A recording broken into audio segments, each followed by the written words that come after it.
So it's live now. You may begin. Yes. Matthew. Yes. Yes, Professor Edwin is not saying Thomas Goetz is there, I guess. Yes. Okay, so now shall we start? Yeah, I'm ready.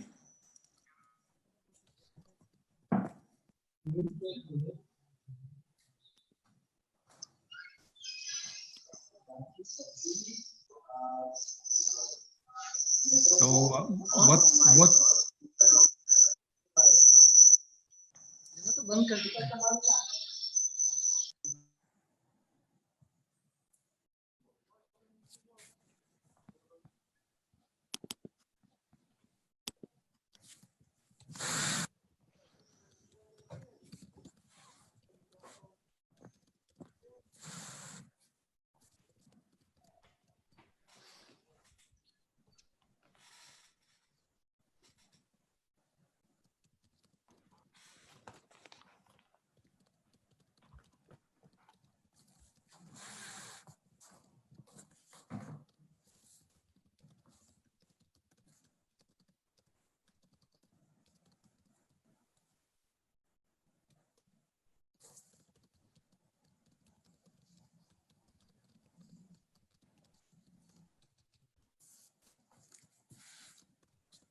Good afternoon.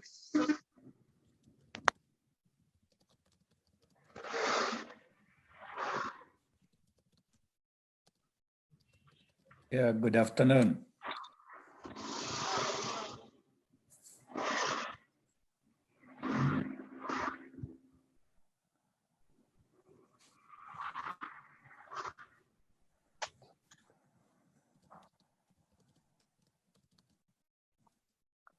I think it's afternoon. I'm not sure if everybody is at the same location, but I think it's afternoon in India, no?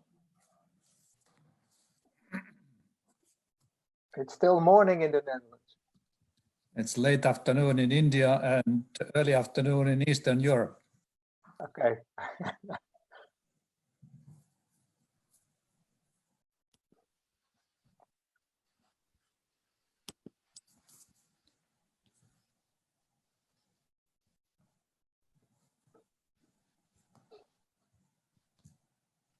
Well, I'm sitting in Poland, so it's here 11:30. It's not yet afternoon. Exactly, 11:30. That's the same time I have, yes. So if you count Poland as Eastern Europe, then... But geographically, actually, it's the center of Europe. I mean, just by the center of mass. Okay. Okay. Interesting, yes. Ah, this is a surprise. Does Poland have the same time as Germany? Yeah. Yeah. Ma'am, you can start. Yeah. Serbia, visitors are in.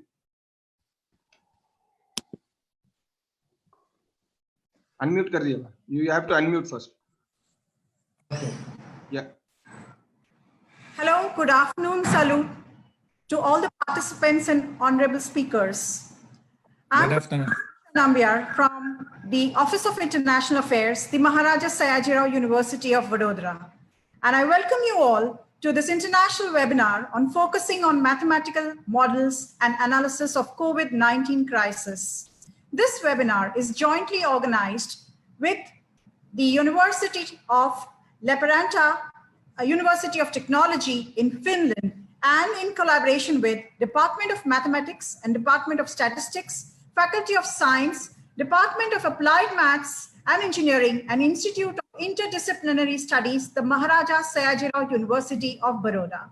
This two-day webinar is going to have a huge feast because The coordinators, Professor Dhanesh Patel, Director of Office of International Affairs and Professor of Applied Maths, and Professor Mati Hello, has indeed planned a very good sessions for all the participants. I now request Professor Parimal Vyas to give the opening remarks. And before that, let me speak a few words about Professor is an able leader. And before you are a leader, success is about growing yourself. And when you become a leader, success is all about growing others. Professor Parimal Vyas has created history. It was after 26 years in the history of university that any professor became the Vice Chancellor of the MS University of Baroda. And Professor Vyas is the 16th Vice Chancellor of the university when he became the Vice Chancellor in 2016. And it was history again, because after 34 years, it is that any Vice Chancellor became the Vice Chancellor of the Maharaja Sayajirao University of Baroda. And he created history again when he became the Vice Chancellor again for the second term in 2019. Professor Parimal Vyas is the second dual Professor of Management Studies, Faculty of Management, and also Professor of Commerce and Business Management, Faculty of Commerce at the Maharaja Sayajirao University of Baroda. His area of specialization is e-marketing with focus on customer satisfaction, measurement, customer relationship management, e-commerce, lifestyle marketing, online shopping, m-commerce, retailing, and digital buying behavior. Professor Vyas has indeed coined a niche in the hearts of the University of Baroda by improving the ranking of the university. His leadership during the coronavirus pandemic has been well recorded in the media.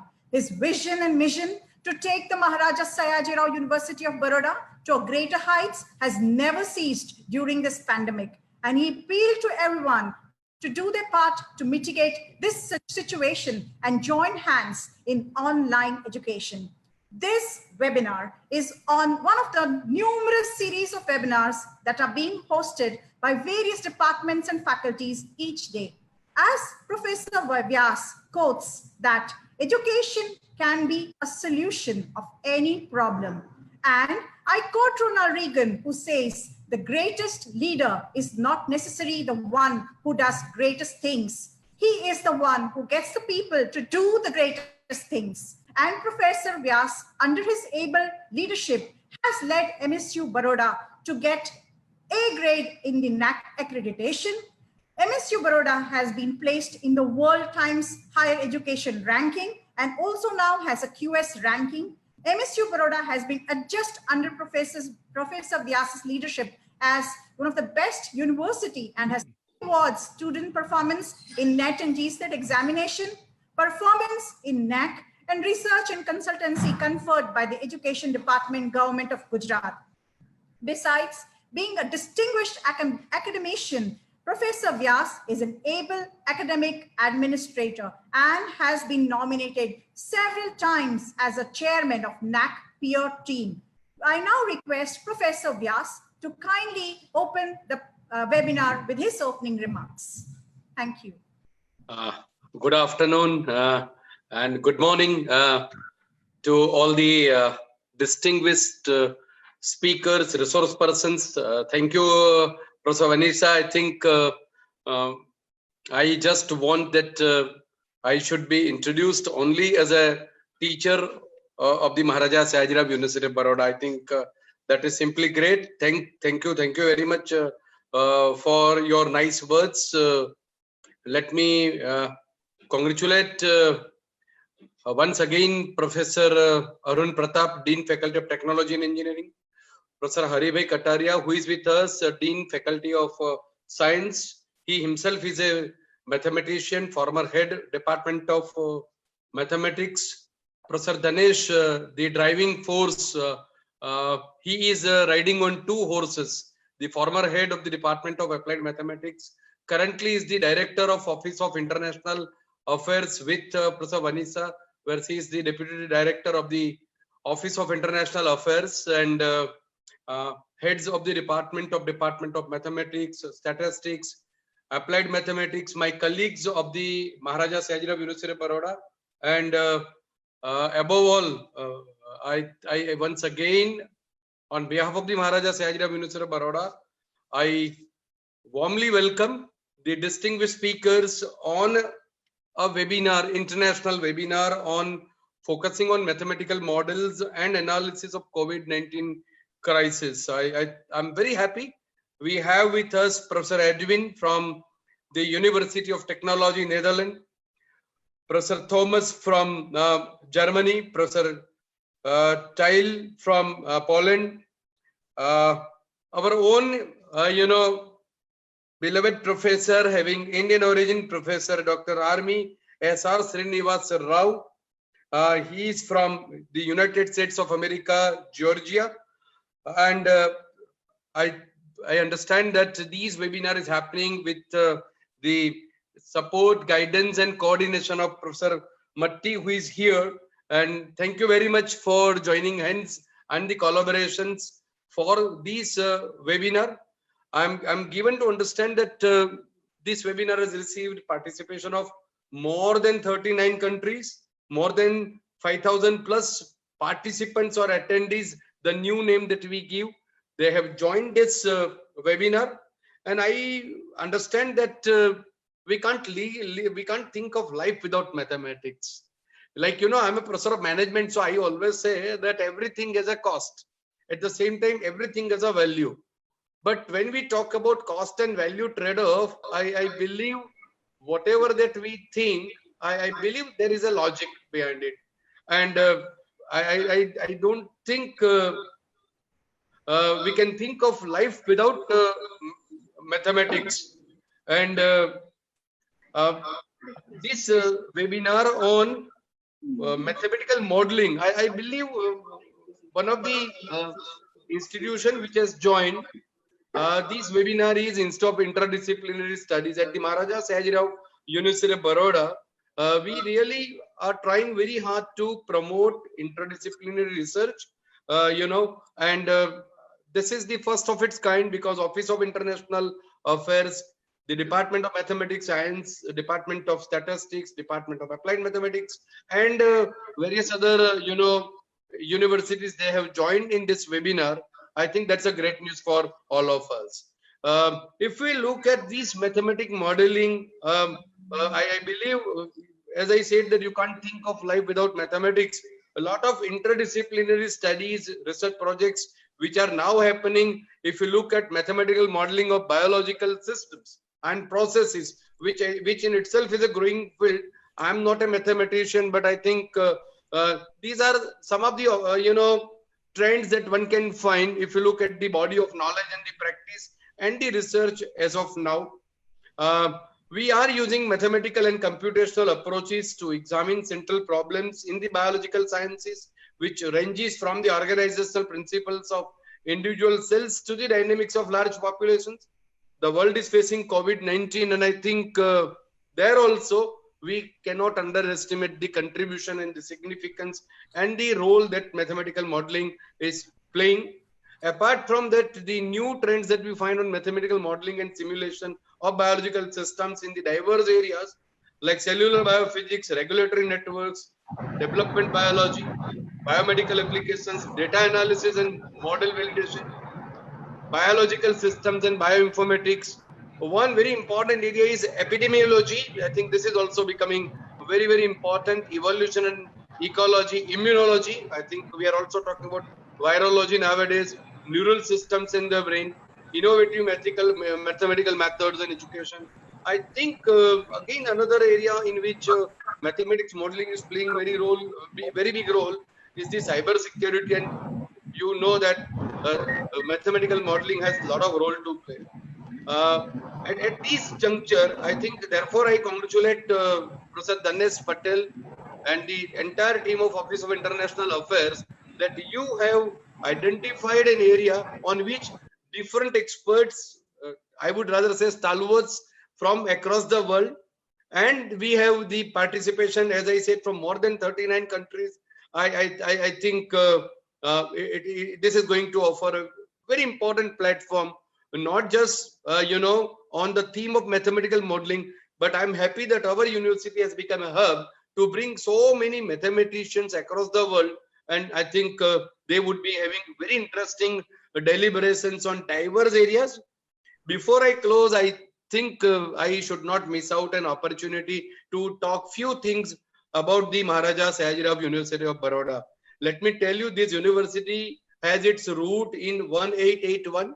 The university was set up in 1949. Ours is a family of 111 departments. It is that big in size in terms of its academic reach and its academic offering. We have 45,000 plus students where they come here and then they pursue their research, they pursue their education, they put efforts to realize their dream in the Maharaja Sayajirao University of Baroda.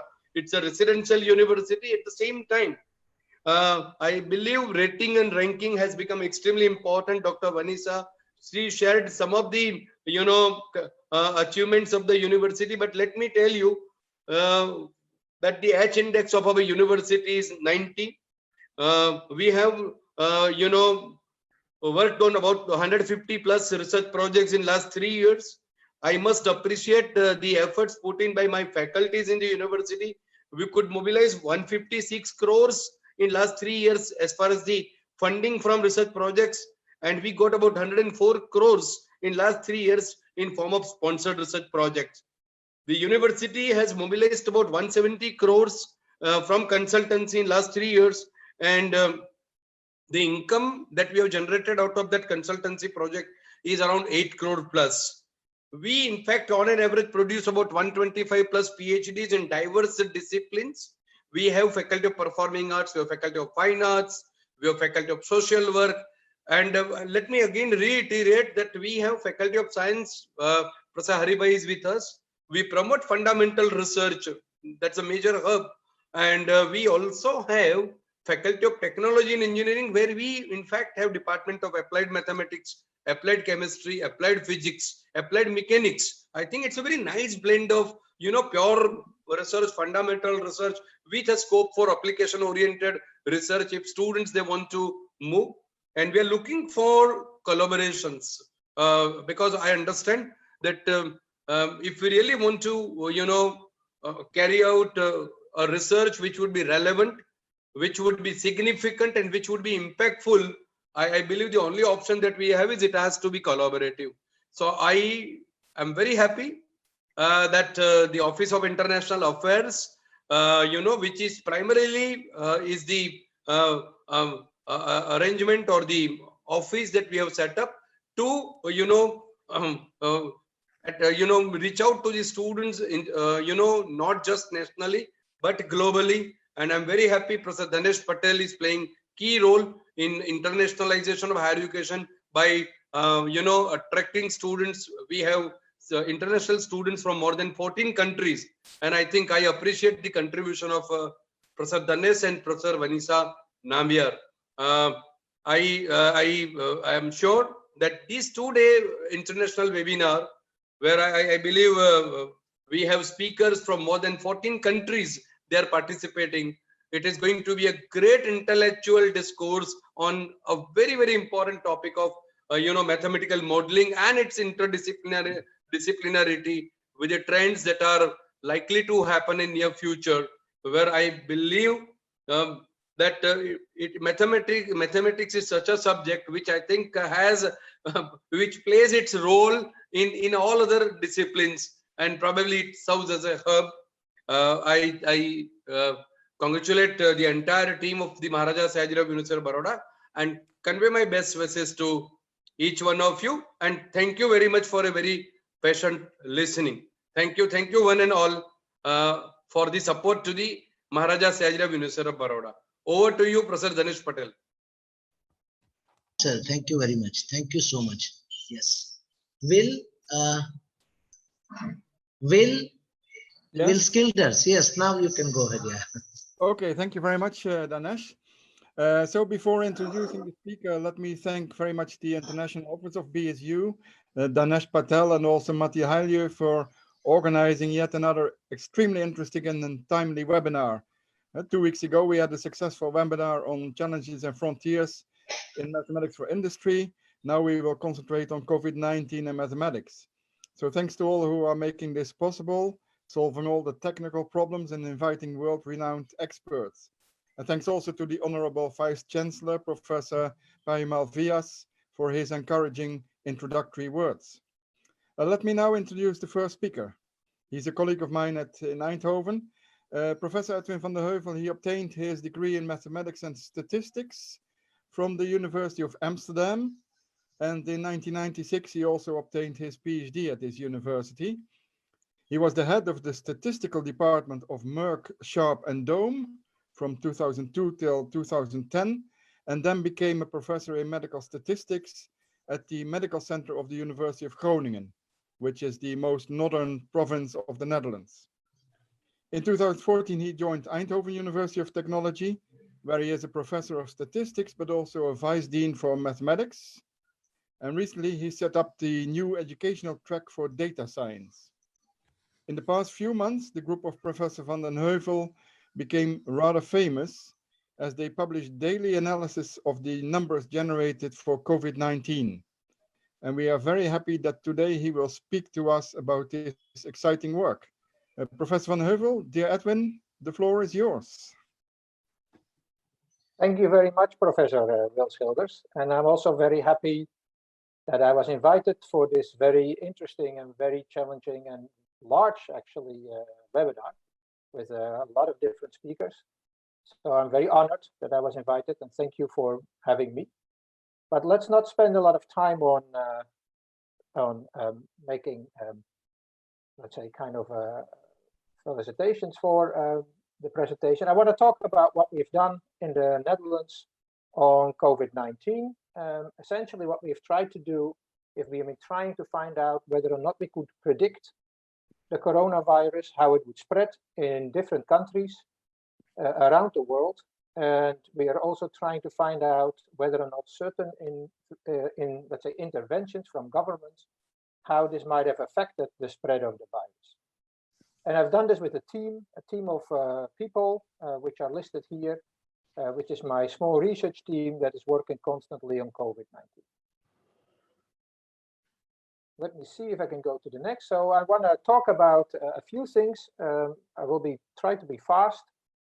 I'm going to talk about the Verhulst growth models, how these models were essentially, what the meaning is of the models and how you can fit the models, and some of the issues of fitting these models when you talk about predictions, about infections and death, when you talk about whether the country is in its turning, so when it increasingly gets worse, and at a certain moment, hopefully it gets somewhat better, and the growth of infections and death would diminish slowly.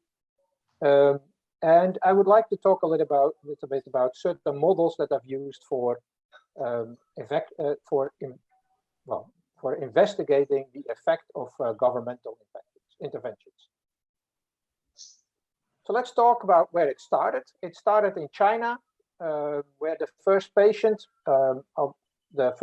was detected on December 30. Probably there is patients earlier, but this was the patient that were actually triggered it all. This was a particular patient with certain symptoms on the lungs, and they didn't know what kind of disease was behind this. And at a certain moment, they would actually be able to determine which virus it was. And we now all know this virus by the COVID-19 virus. And when they detected this, they started to investigate about the spread of this virus in China. And what they did is they essentially looked for people that have been in contact with the patients, and they tried to find out who has been in contact and who has been infected. And this is a kind of an overview of some of the results that was published by the WHO. And the interesting fact is that in China, they used many teams, more than 1,800 teams of epidemiologists to essentially find those people that have been in contact. And the results that they actually had is that about 1 to 5% of the people that were found and tested were essentially also infected with the virus. And in the table here, you see a few examples of the number of contacts tested and found. And one of the other things they do in China is they have fever clinics, and these fever clinics will tell us whether or not people who have come to the clinic with a fever, whether or not they have the virus as well. And as you can see in some of the earlier data in the bottom here, the number of infected people is very limited. So this is the type of data that has been gathered in China. So what it essentially does, it's a kind of a purpose sampling. It's not a random sampling, what we typically would like to have when we do sampling in statistics. So it's very difficult to find out what this particular sampling approach, how it can be used to actually model the data. So it's a kind of a snowball type of approach. You have a person who might be infected, he's been in contact with others. Is this person infected or not? And this is how you try to find out all the people that has been in contact with other people. Well, as I said, it's not perfect. It's not perfectly sampling data, and that might actually question some of the analysis that people are doing. But on the other hand, there is also a kind of a counter example, maybe. In statistics, there are also people on purpose using purpose samples. For instance, in the market and opinion research. So there is where this non-random sampling is being applied, and it seems to work quite well. If you think about some of the earlier problems on the cholera outbreak in London many years ago, in the 19th century, John Snow was the person who found it and actually didn't use any random sampling.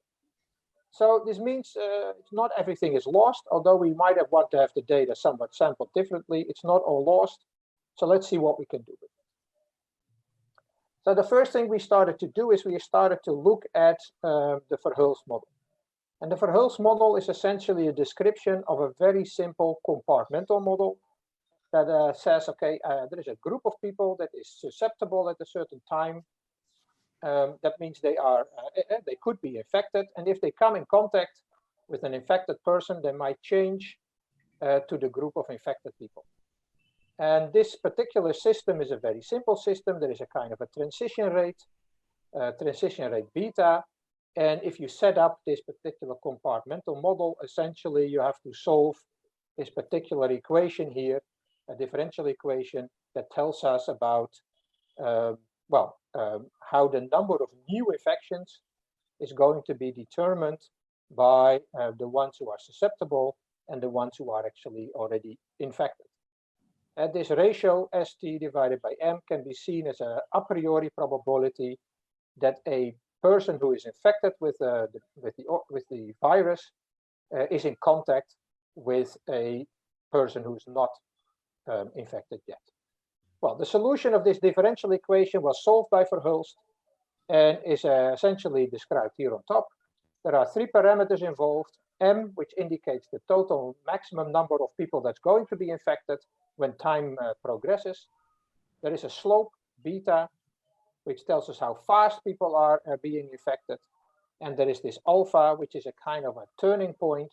That is the moment at which things are slowly getting better. That is essentially the time point at which the growth is halfway the total growth.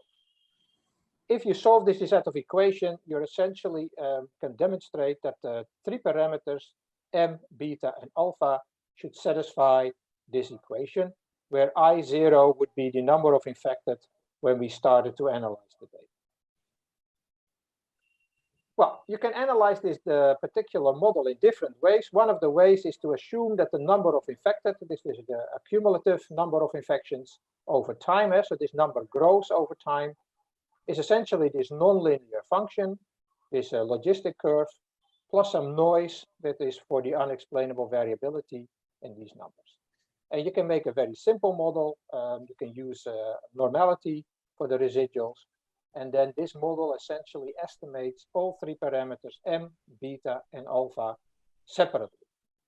You can make this model somewhat more complicated by also including some kind of heterogeneity in the variance structure, where the variability in the beginning of the growth curve and at the end of the growth curve would be smaller than in the middle of the growth curve, which is represented here.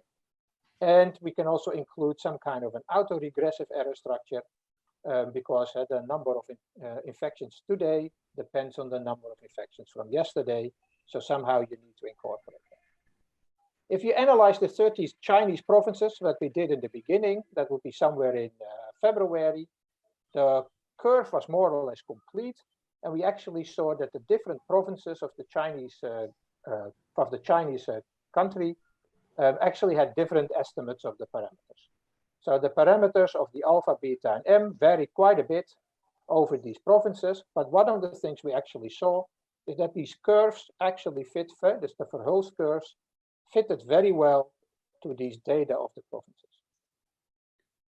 We also investigated whether or not this relationship between the alpha, beta, and M would actually be correct. So whether the alpha could be described as this function of the beta and M. And since we estimated the three parameters separately in the Verhulst curve, we could calculate from the estimates beta and M this particular value, and then study whether or not the correlation between the estimate alpha itself and this fabricated alpha, whether that correlation would be strong or not, whether it would be high or not. And in all of the models that we used there, where we had the independent residuals, homogeneity residuals, oh, I need to go back. So the different models where we also included heterogeneity and where we included autoregressive, whatever we did, we demonstrated that this relationship didn't really work very well. So apparently the model is much more complicated than the Verhulst model, but still we tried to use the Verhulst to make the earlier predictions. So one of the things we did is we simulated some data. Now we used a more complicated compartmental model where we have susceptible people that can change into an infected person, but this infected person is never going to stay infected forever. This person might actually recover, or on the other hand, this person could die. So there is a kind of a removed group of people that from a certain infected stage, you are going to be removed out of the equation. So this is a slightly more complicated model for this transition of bacteria or the virus. But there is a kind of a set of equations, again, differential equations that can solve it as well. So if we simulate this model, we can see how well the Verhulst model would fit to the number of infected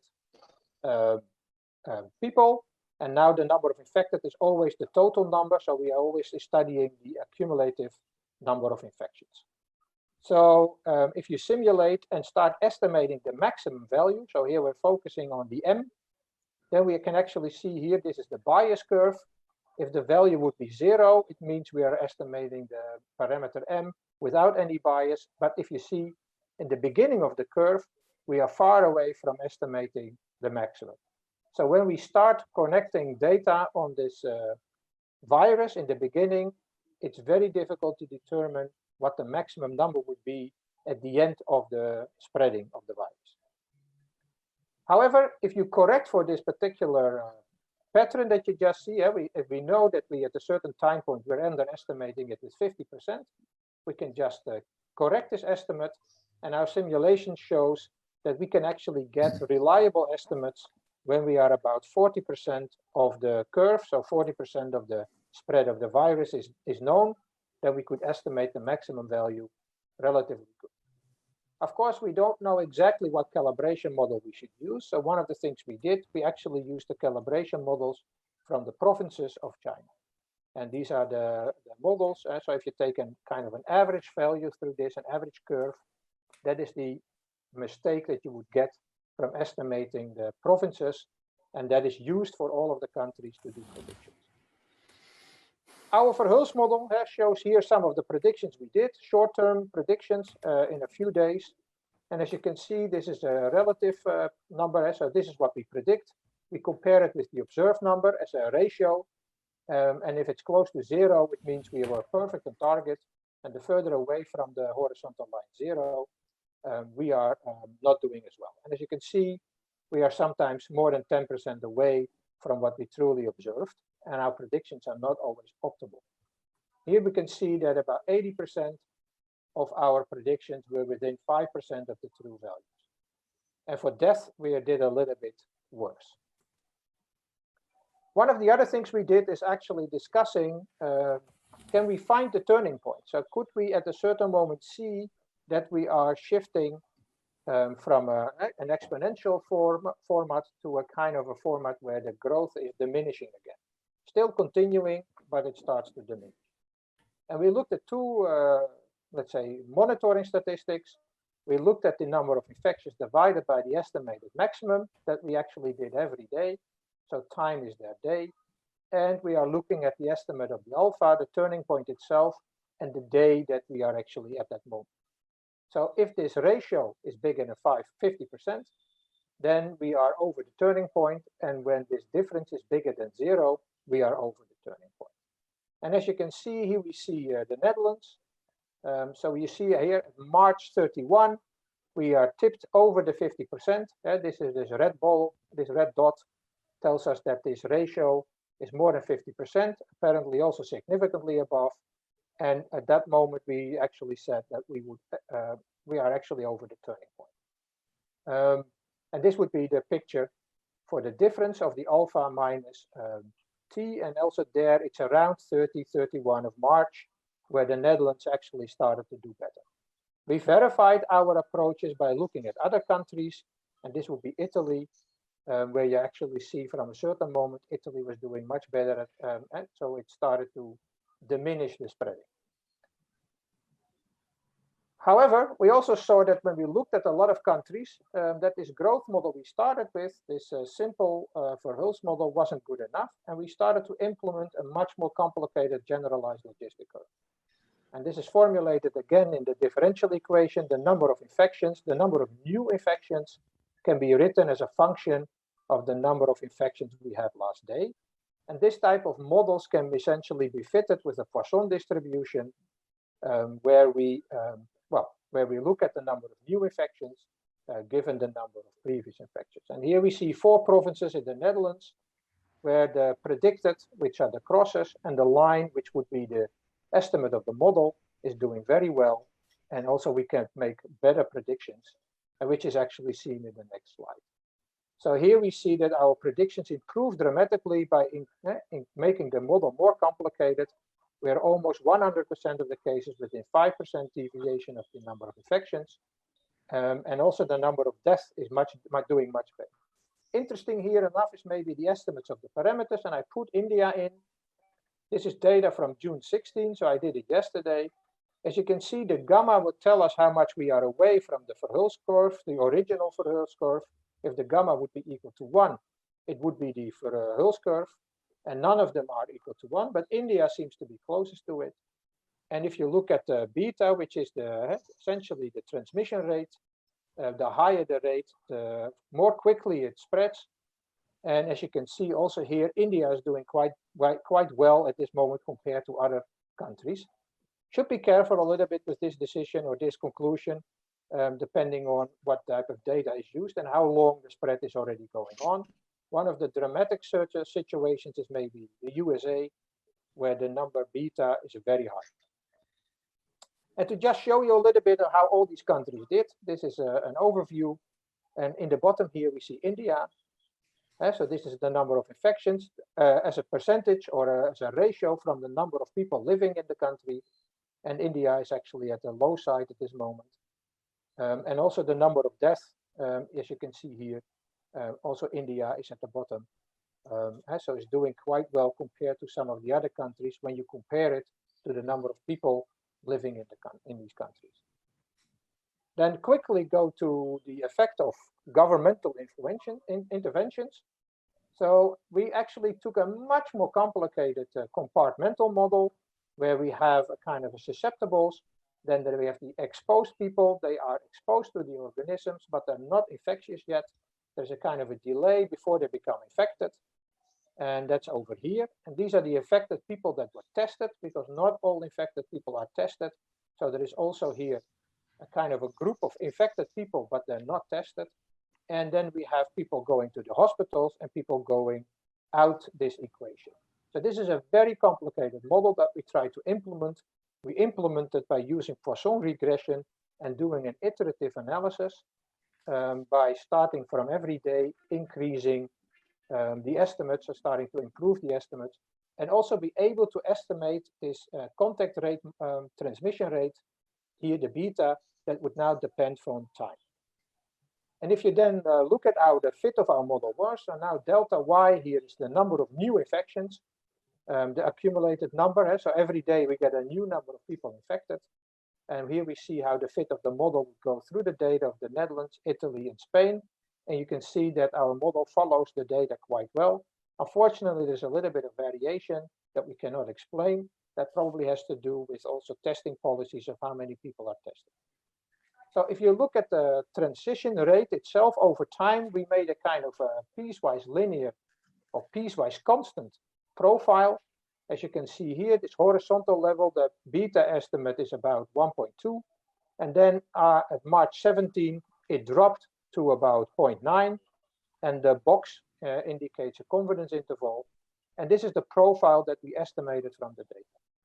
One of the things we plotted here, we plotted certain interventions. So these were days that the Dutch government implemented certain interventions. So, and we tried to match whether these interventions would be aligned with the drop in the profile that gives us an understanding what type of measures would actually affect the contact rate that they try to interfere or try to influence with these particular measures. And what we concluded from the different countries, because we studied several countries, it's not easy to study all countries because it's not easy to find out what kind of measures are done for each of the countries. So we studied only a few countries. And we made an overview of some of the measures that were actually influencing the change in the growth rate for these different countries. And what we concluded from this, we concluded that the closing of schools and banning events seems to have a kind of a direct effect. So that seems to immediately change the contact rate. The lockdowns, so many countries went in a lockdown. People had to stay home, work from home. We couldn't go away anymore. This lockdown seems to have a more of a delayed effect. In some countries, it immediately changed, but in other countries, we needed police enforcement to actually make this work. And one of the other things we saw, when all of these measures were taken, it looks like the restaurants really didn't do a lot to changing of the event of this contact rate, of this growth rate. Here we see some of the measures that we estimated. The end contact rate, which is relatively small, essentially meaning that it is contained, that the growth is under control, the spread is under control. We still see three groups, groups with Germany, Spain, and Italy, and a group with Belgium, the Netherlands, and the UK. And Sweden seems to do not as good. And they also did not implement as many measures as some of the others. This is an estimate of how many people we think were tested, of those who were infected. This is the percentage of people that were actually tested according to our model. So what we've learned from all of this is that analysis of this data is very complicated, it's not properly selected. We need to do a lot of additional analysis, I think, to get a good information about a good idea about the information present in the data to make firm conclusions. It's a very complicated approach. But I think we really need all kinds of data-oriented approaches to make this analysis and all of these studies that people do, make them sound. That ends my presentation. Okay, thank you very much, Edwin, for this very nice presentation. There's a question on so the parameters of the models. I mean, some seem to converge to the same number, but it still depends on the country, it seems.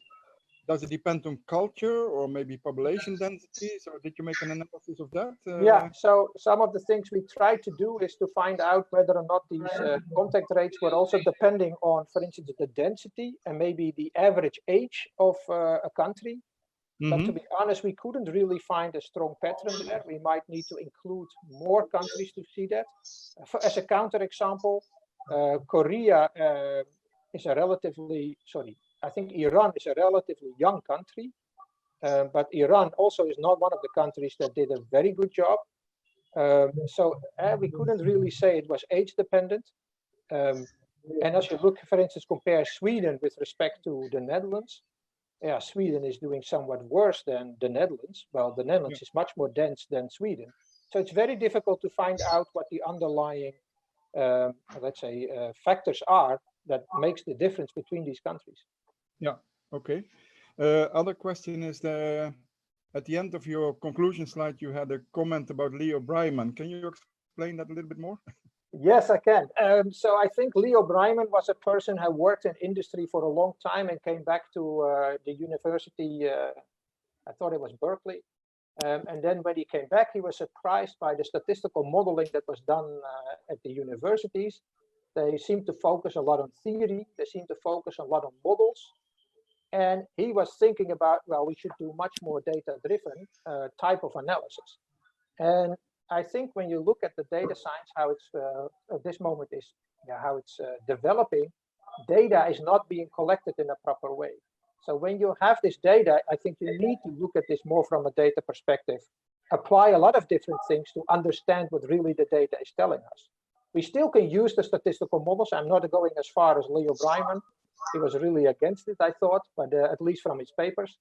But I do think that we need to look at this data from different angles to understand what is going on. And that is in line with the thinking of Leo Breiman. Okay, one final question, Edwin. There's a question from somebody on, it's not very specific, but please question about lambda of the Poisson process. Can you say something about that? Yeah, so the lambda is essentially the expected value, but we're looking at the conditional Poisson distribution. So we're assuming that the number of new infections, given the previous total number of infections that we already have, is essentially this Verhulst curve. So the lambda is the expected value from that, and it's a conditional analysis. So that's why you can include in the Poisson regression, you can just implement the past into this lambda to get a good model.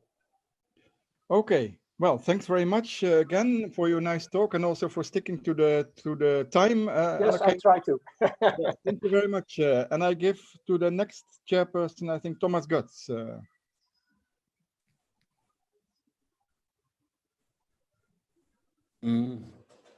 Well, I think to the according to the schedule, I'm the chairperson to announce Thomas Götz. Oh, okay. Ah, I see. That at least was written in the schedule. Thomas, are you here?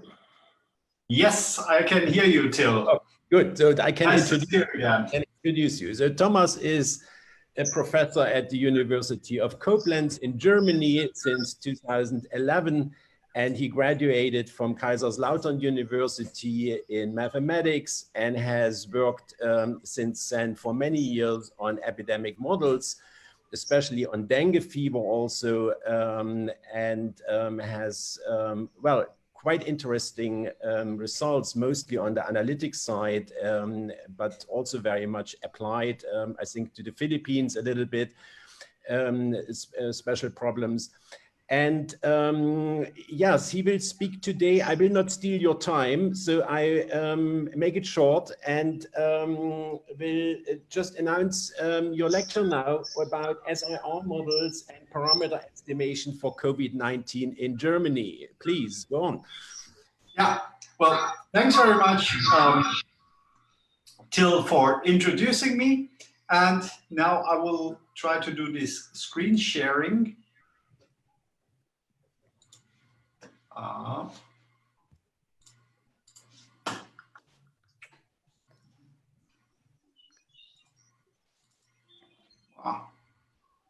No, screen sharing does not work. There is a problem. Okay. Now it comes. Now it comes. Okay, so here's my talk on SIR type models and parameter estimation for COVID-19 in Germany. First of all, I would like to thank Danesh and all the organizers in India for setting up this nice webinar. Okay.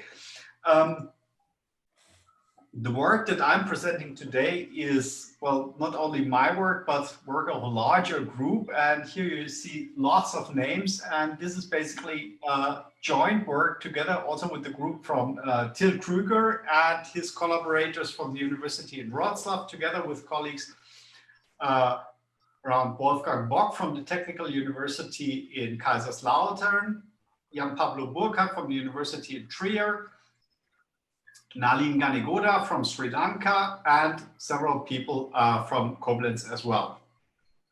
So what I will tell you today is, first of all, a little bit about the current situation in Germany to get some background about where we are now with this pandemics. And then I will speak a little bit on our research on SRR type models and parameter estimation. So this is somehow similar to what you saw in the previous talk from Eindhoven. But we are not doing this for Hulst models, but we are directly starting with some models, SRR type models with a little bit more complicated structure, and we will use them on one hand for estimating the dark figure, so basically the number of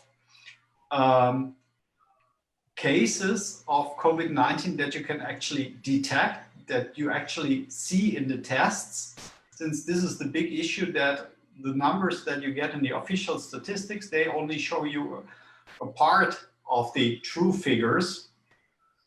And there's a huge number of dark figures, so persons that are not tested and therefore do not appear in the official statistics. And we try to use these SRR type models to estimate this detection ratio. And then what we try to do is to incorporate household structures into SRR models.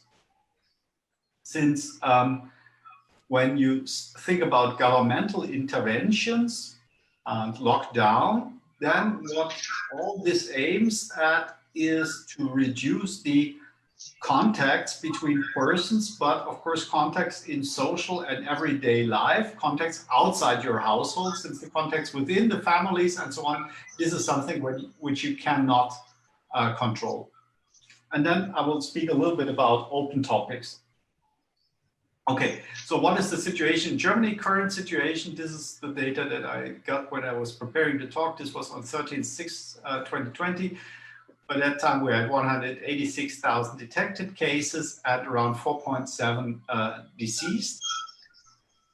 There was an estimate of 171,900 cases recovered. And in total, approximately 18% of the detected cases, so of the infected cases, got hospitalized. And currently, we have still around 450 persons in intensive care units in medical treatment with breathing support and so on. Regarding the number of detected cases, as I already said, well, this is subject to this detection rate. So you might estimate, or you might guess, that the true number of infections is larger than this official number, since there are undetected cases. Whereas for Germany, there was a recent analysis of the excess mortality in April 2020, which showed that there are almost no undetected COVID-19 deaths. So this 8,781 is close to the true number of deaths that are related to this disease. And this was done by comparing the long-term average of people dying in Germany in the month of April with the numbers that showed up in the statistics this year for April. And of course, this year there was a higher number, a larger number of people dying, and this difference matches very well with the statistics that you get for COVID-19. So therefore, we can be pretty sure that there are almost no undetected COVID-19 cases or deaths in Germany. This might be different in other countries. So for example, in the UK, for long term, they even did not include in the official statistics people that were dying in retirement homes and so on. So therefore, this death statistics, for example, for the UK, might give you only part of the true picture. Clinical symptoms, well, cough is almost 50%, then fever, sneeze, pneumonia, and also approximately 50% report loss of smell and taste. The cumulated incidence, so this is a little bit older picture showing a map of Germany and then the regional and geographical distribution of the cumulative incidence. And there you can see that In the eastern part of Germany, the general incidence is rather low compared to the southern part of Germany. And well, this you can explain that in the southern part of Germany, especially in the second half of March, lots of people went for skiing holidays to northern Italy, and Austria got infected there and then returned and imported the virus into Germany. This then stopped when the skiing resorts were closed by mid of May, and also when the borders were closed. There are also some clusters with larger number of infections in the western part. This was due to some local festivals that were going on in late February, beginning of March, which also triggered some super spreading events where, well, one single infected person then was spreading the virus to a large number of secondary infections. These are the reported new cases in Germany as they are reported by the Robert Koch Institute, so by the Central Institute in Germany for Monitoring the Health Situation and Epidemiology. Unfortunately, the graphs are all with legends in German, but I guess you can anticipate. So these are the dates. These are the new cases that were reported every day. The peak occurred at the end of March, beginning of April, with about 6,500 in one day. And since then it was declining. Rather interesting, you will see that this data shows you a period, somehow always some peaks and then some lows. And if you compare the lows, this has a period of 7 days. The lows always fall on Sundays. Since then, I guess that the official authorities are not reporting that many cases, since lots of people are just not in the office and do not collect the data. And then these peaks that occur on Monday, Tuesday, Wednesday are just the missing cases from the weekend. So therefore, to get a more precise picture, you would have to do a moving average of this data. These are the reported deaths with a peak of around 200 deaths on a single day in around 8th of April. And if you compare now this peak of maximum number of deaths to the maximum number of infections, you already see a delay of a little bit more than 1 week. And this gives you already some hint, and this matches quite well with what the people from medicine tell you, that there is typically a delay of around 10 days between people getting tested, showing the first symptoms, until possible fatal outcomes. This is the age distribution of the cases. And there you see that there is a large number of cases for elderly people. So the older people get, the more significant the risk for them is. And the blue columns always indicate males, the red columns indicate females. So what you can see for majority of age groups, well, there is not a clear picture whether this risk and the incidences are differ by sex. So you could say, well, this doesn't play any significant role. Now coming to testing, this is a big issue. So how many tests are done? This is the official statistics for Germany. How many tests are done? So in week 22, so this was 3 weeks ago, in total, almost 400,000 tests were done. Out of these 400,000 tests, approximately 4,000 were positive. So approximately 1% of the tests is positive.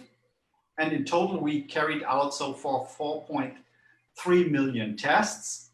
This might sound a lot, but still it is, at least for me and for a large number of people, quite unclear, since the reported testing capacity in Germany is about 1 million tests per week. actually carried out are around 400,000 tests per week. So there is still some unused test capacity, and one could do much better. And now there is the discussion when schools are getting opened that there might be some serious mass tests in schools for teachers and school kids to be conducted. But still there is lots of room for improvement. So, and these are the positive test distributions in the different parts of Germany. So I just want to highlight two things. So, for example, these two states, Bavaria and Baden-Württemberg, they are in the southern part of Germany where you saw this high incidence, and there you see, this is the dates, and there always occurs a peak, which is somehow in the second half of March. These are basically the people that returned from their holidays in Austria and Italy. And there you see lots of positive tests. Whereas if you compare it to parts in northern Germany, so Lower Saxonia or Schleswig-Holstein, close to the Danish border, where there were not that many people going for skiing holidays down to Italy, since it's just too far and they didn't have holidays by that time. The number of positive tests that occurred during this time is, well, much lower. And you do also not see this clear peak structure if you compare them. So this is a clear indicator that there was some geographically isolated phenomena happening at that time. Okay, now I would like to come to our models. So what do? We do mostly ODE-based models, trying to partially include household structure. ODE-based models, since they're computationally cheap, and I guess that the speaker after me, which is Till Krüger, will tell you about stochastic microstructure simulations, which are much more computationally expensive, but allow to include many more parameters. And one of our aims was to try to identify the dark figure, so basically the number of undetected cases. Here you can see two first preprints, and the first paper, this is going to appear rather soon in the Journal of Mathematics and Industry. So the basic model is similar to what you saw previously, some SIR type model. So you have susceptibles, then you have an exposed compartment. After an incubation period, the person turns out to be an infected, and then after a infectious period of gamma, the person with a probability mu either dies or with a probability 1 minus mu recovers. And what you see in the official statistics as total cases, these are infected plus recovered plus the death ones. If you write them as ODEs, then you have here your infection rate beta, which can depend on T, depending on whether you include governmental interventions or not.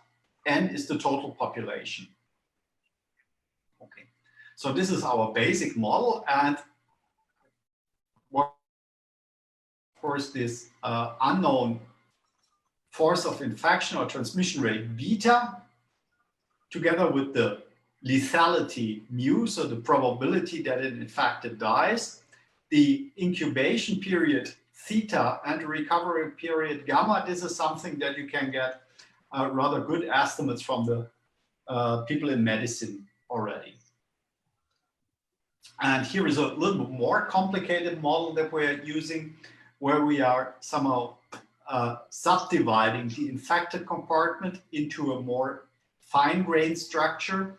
So there you have the untested cases, and then you have the asymptomatic cases, so people that are tested positive but do not show any symptoms or only very mild symptoms. They might get quarantined with a certain probability.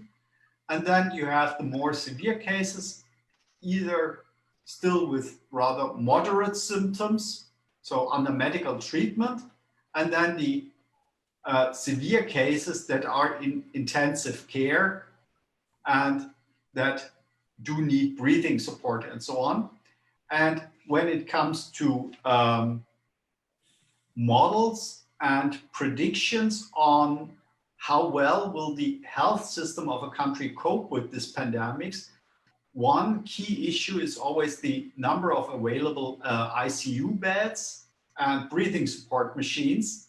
So the important compartment here is this I compartment, which you should take into account, since frankly speaking, lots of asymptomatic cases which do not show any symptoms do not put any pressure on the health system. So this is something that you can cope with quite well, but the intensive care patients, they are the ones that are the severe issues. Okay, and this would be a resulting ODE system. Okay. So now, in order to estimate the dark figure for that model, we modified the basic model to take into account this time delay here between infection or infectious period state and when the person dies. So there is this time delay of tau. And from what you saw just from the first graphs from the Robert Koch Institute, that the peak between the maximum infections and the peak between the maximum deaths was about 8 to 9 days. Then you can already anticipate that this time delay will be at the same order of magnitude.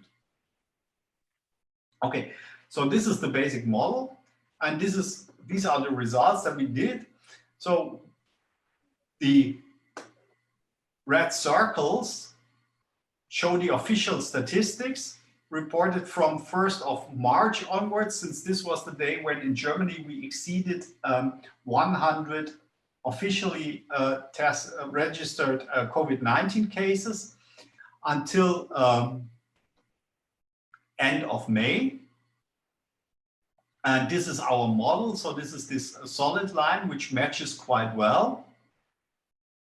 And this is the same thing for the, just taking into account the death cases. So you compare the model, which is the solid line, with the registered death cases.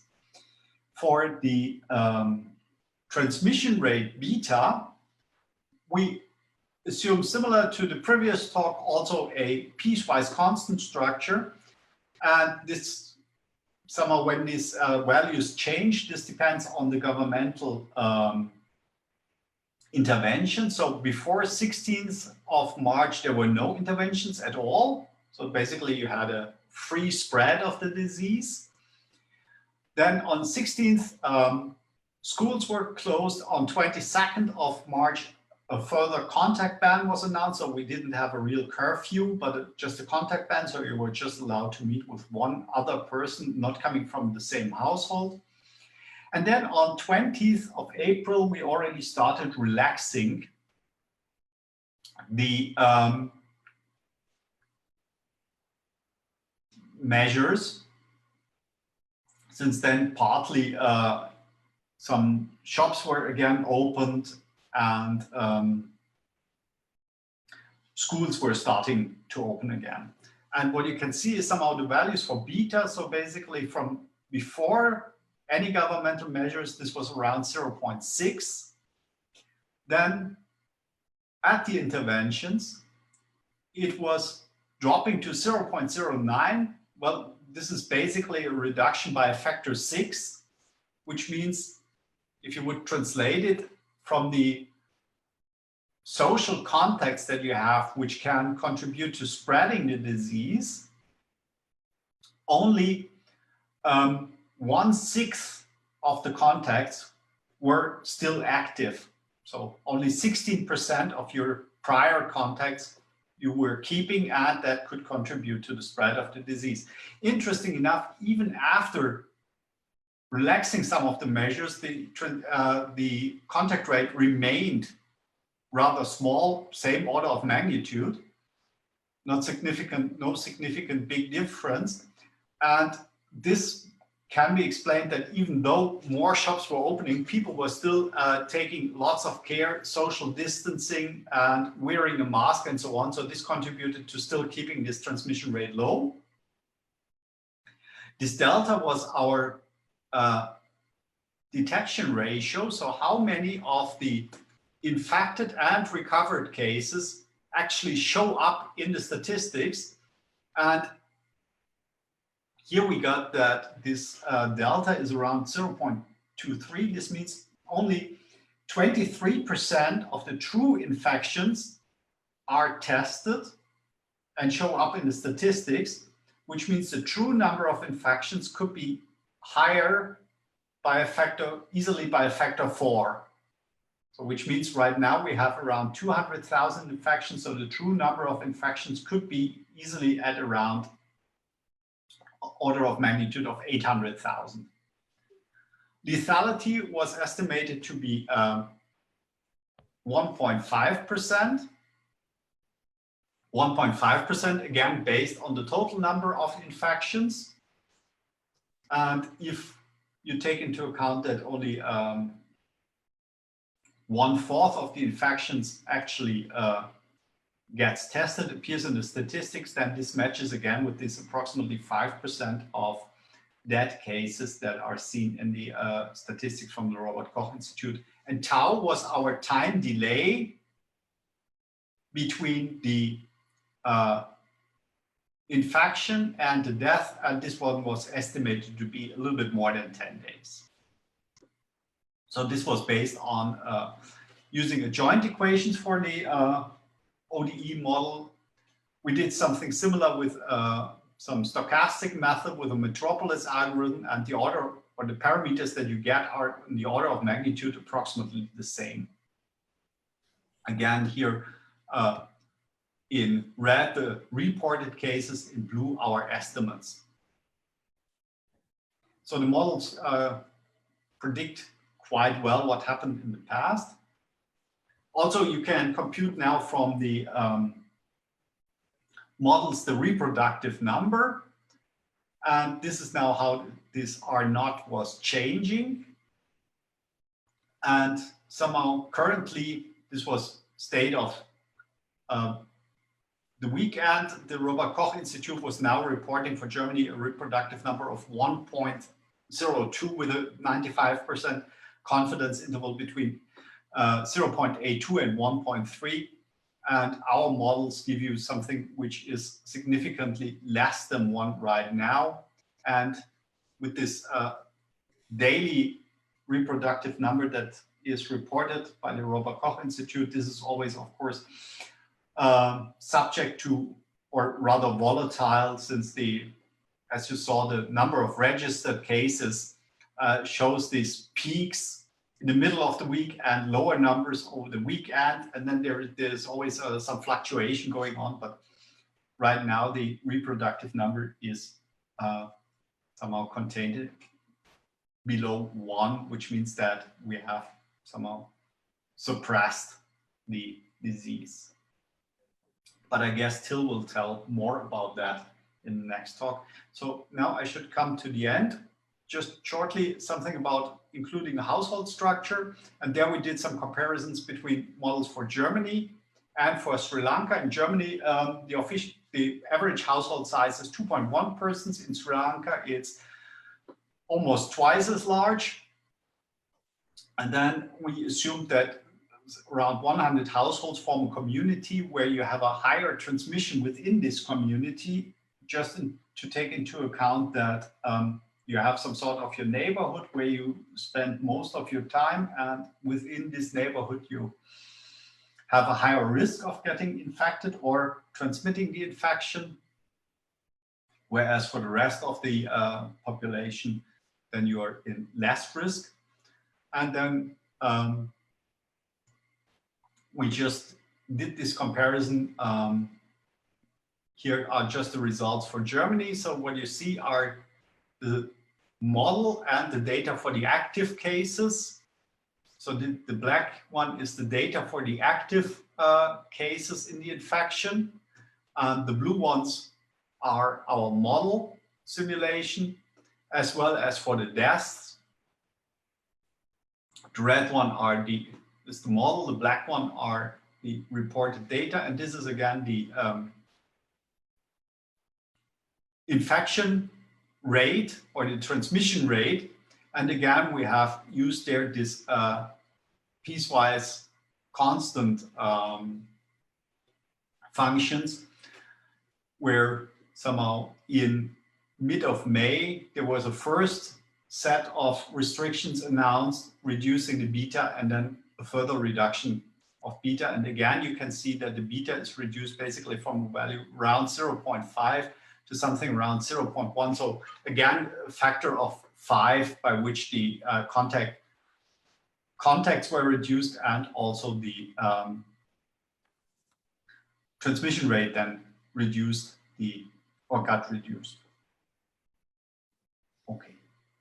So now, since I should come to an end, I would like just to point out 2 open topics. One important thing is somehow all the governments were very fast in announcing lockdown and measures for that, but then more crucial is the question, what are the ways out of the lockdown? So how can you relax the measures and relax them safely? What could be indicators for relaxing those measures? And when to tighten them again?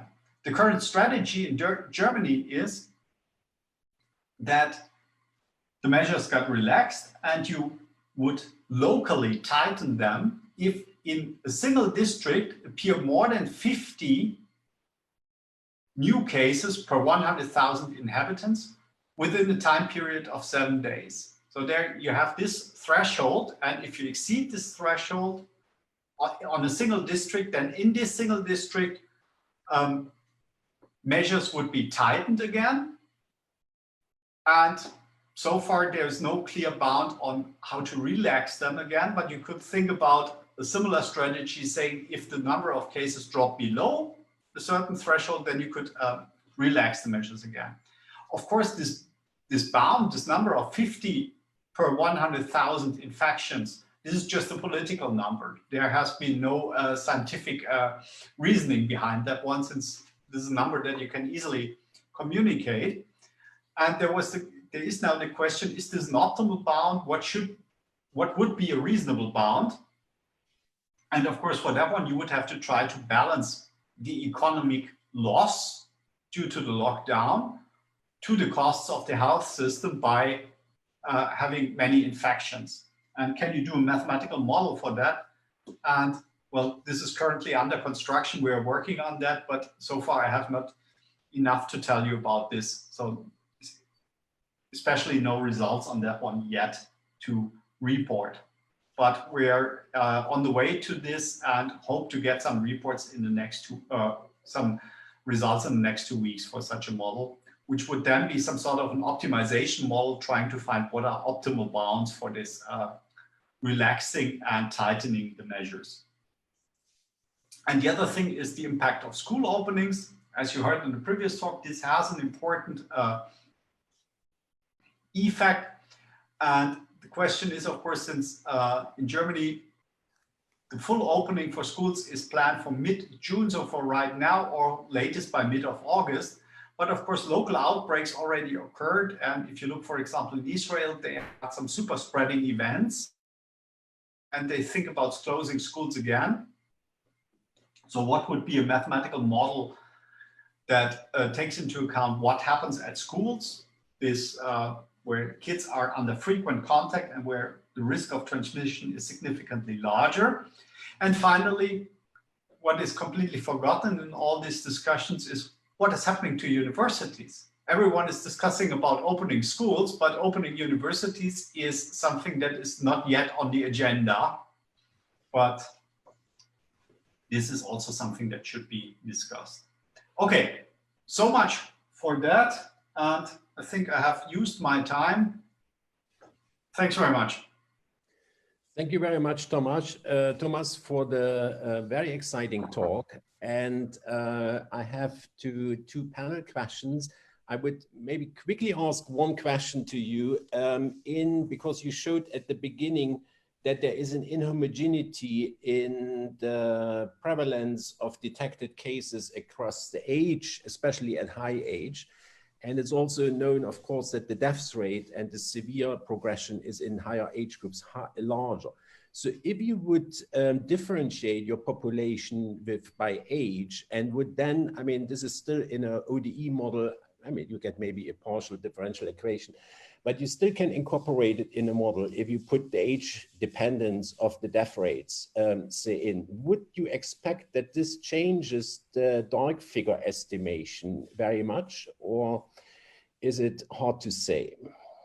It is, so it's hard to say what would be the actual outcome since I didn't do the simulation. What I would expect is that you might get a, of course, change in the dark figure, but I doubt that it would be significantly, since this estimated dark figure of a factor, well, the true number of infections is higher by a factor 4, matches with what you get from other sources where it's also believed to be something between factor 3 and factor 6. Yeah. Okay. So, okay. Yeah. Thanks. In that sense, I would say I would expect that it is in the same range. All right. I have two short questions here from the panel.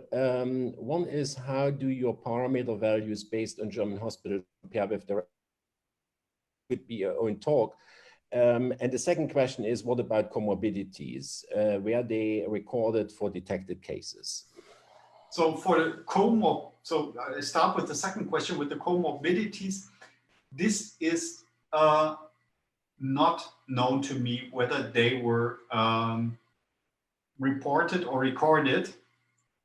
So at least I do not have the access to this data. And to the other question, so how do the results compare to other countries? So what we try to do is somehow use our models also for comparing or for estimating the parameters for Italy and Spain. And for those countries, we do get larger numbers for the mortality, but this might be due to the lower number of available ICU beds. So therefore, lots of, well, cases, severe cases that survived in Germany might not have survived in other countries. But for the transmission rate and so on, you get similar figures if you compare them to Spain and Italy. Thank you. I would allow one question from the panel here. If somebody still has an important comment or question, please, now it's the time. If this is not the case, then I switch over in the chairman role, on the moderator role, to Thomas. And yeah. Okay, yeah, well, thanks very much, Till, for chairing my session.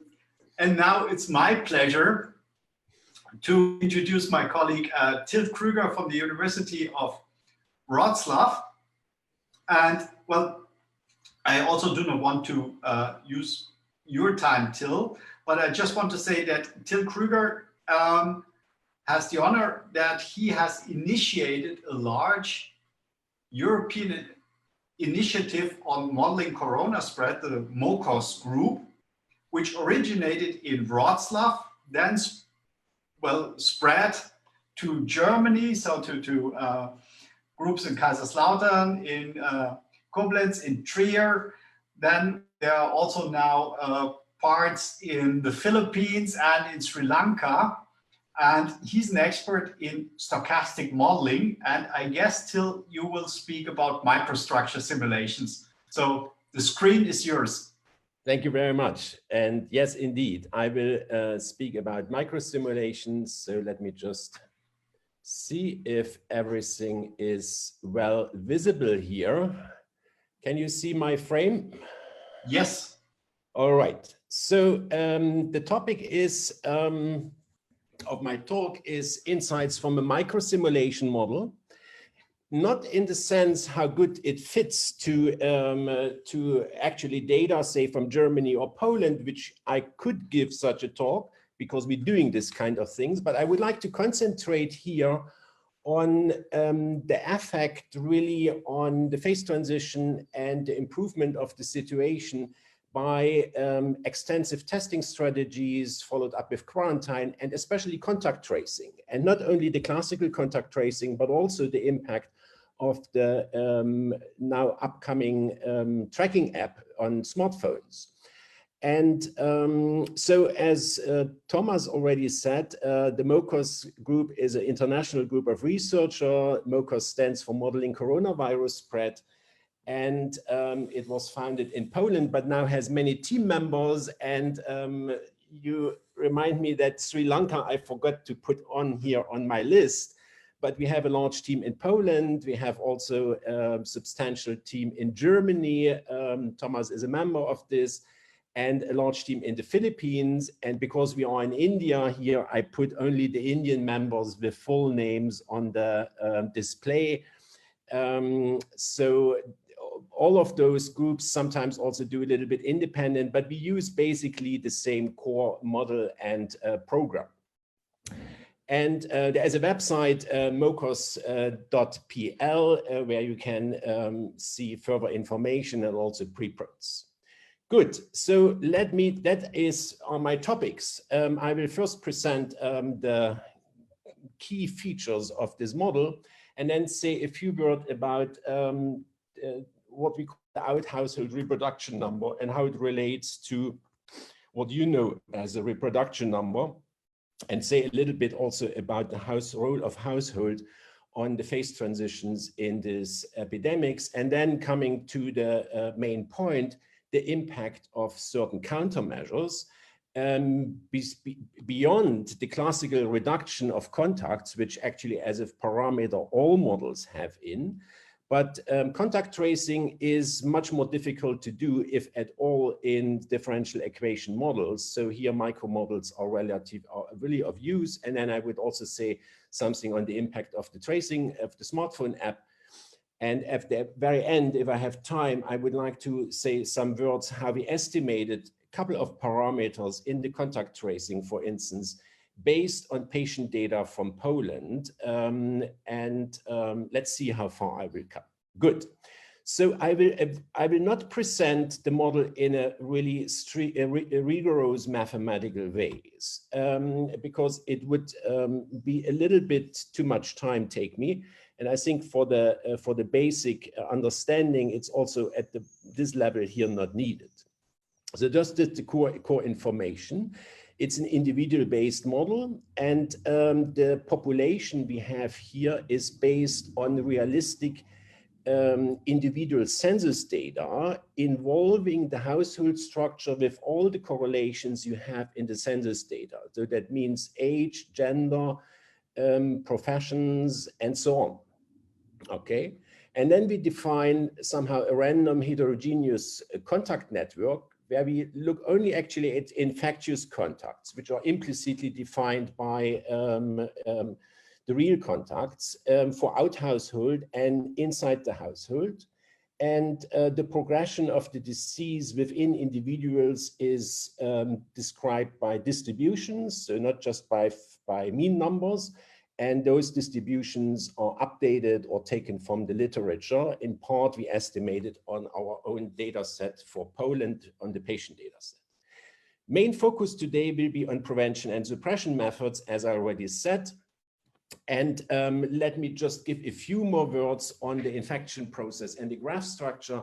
So generally speaking, every individual gets assigned a feature vector. So this is the type of the individual, which is specified by that, including age, gender, the household ID, and the times how long he is infectious, inside household and outside household. And then the progression, of course, whether he goes to the hospital or not. These are parameters of an individual, and they are sampled from the distribution or from the census data. Now, given this type of an individual then generates a Poisson number of secondary cases outside the household, which contains essentially a control parameter similar to the beta in the differential equation model, and which involves, of course, the duration of being infectious outside the household. And then you can have still a coupling between the individuals depending on its type. For instance, people with different workplaces, with certain professions are more often linked to people which work in the same field. And you can make age correlations in, and this can be a very general functions. I keep for today's talk this function actually very simple and look only for the impact of the duration of being infectious.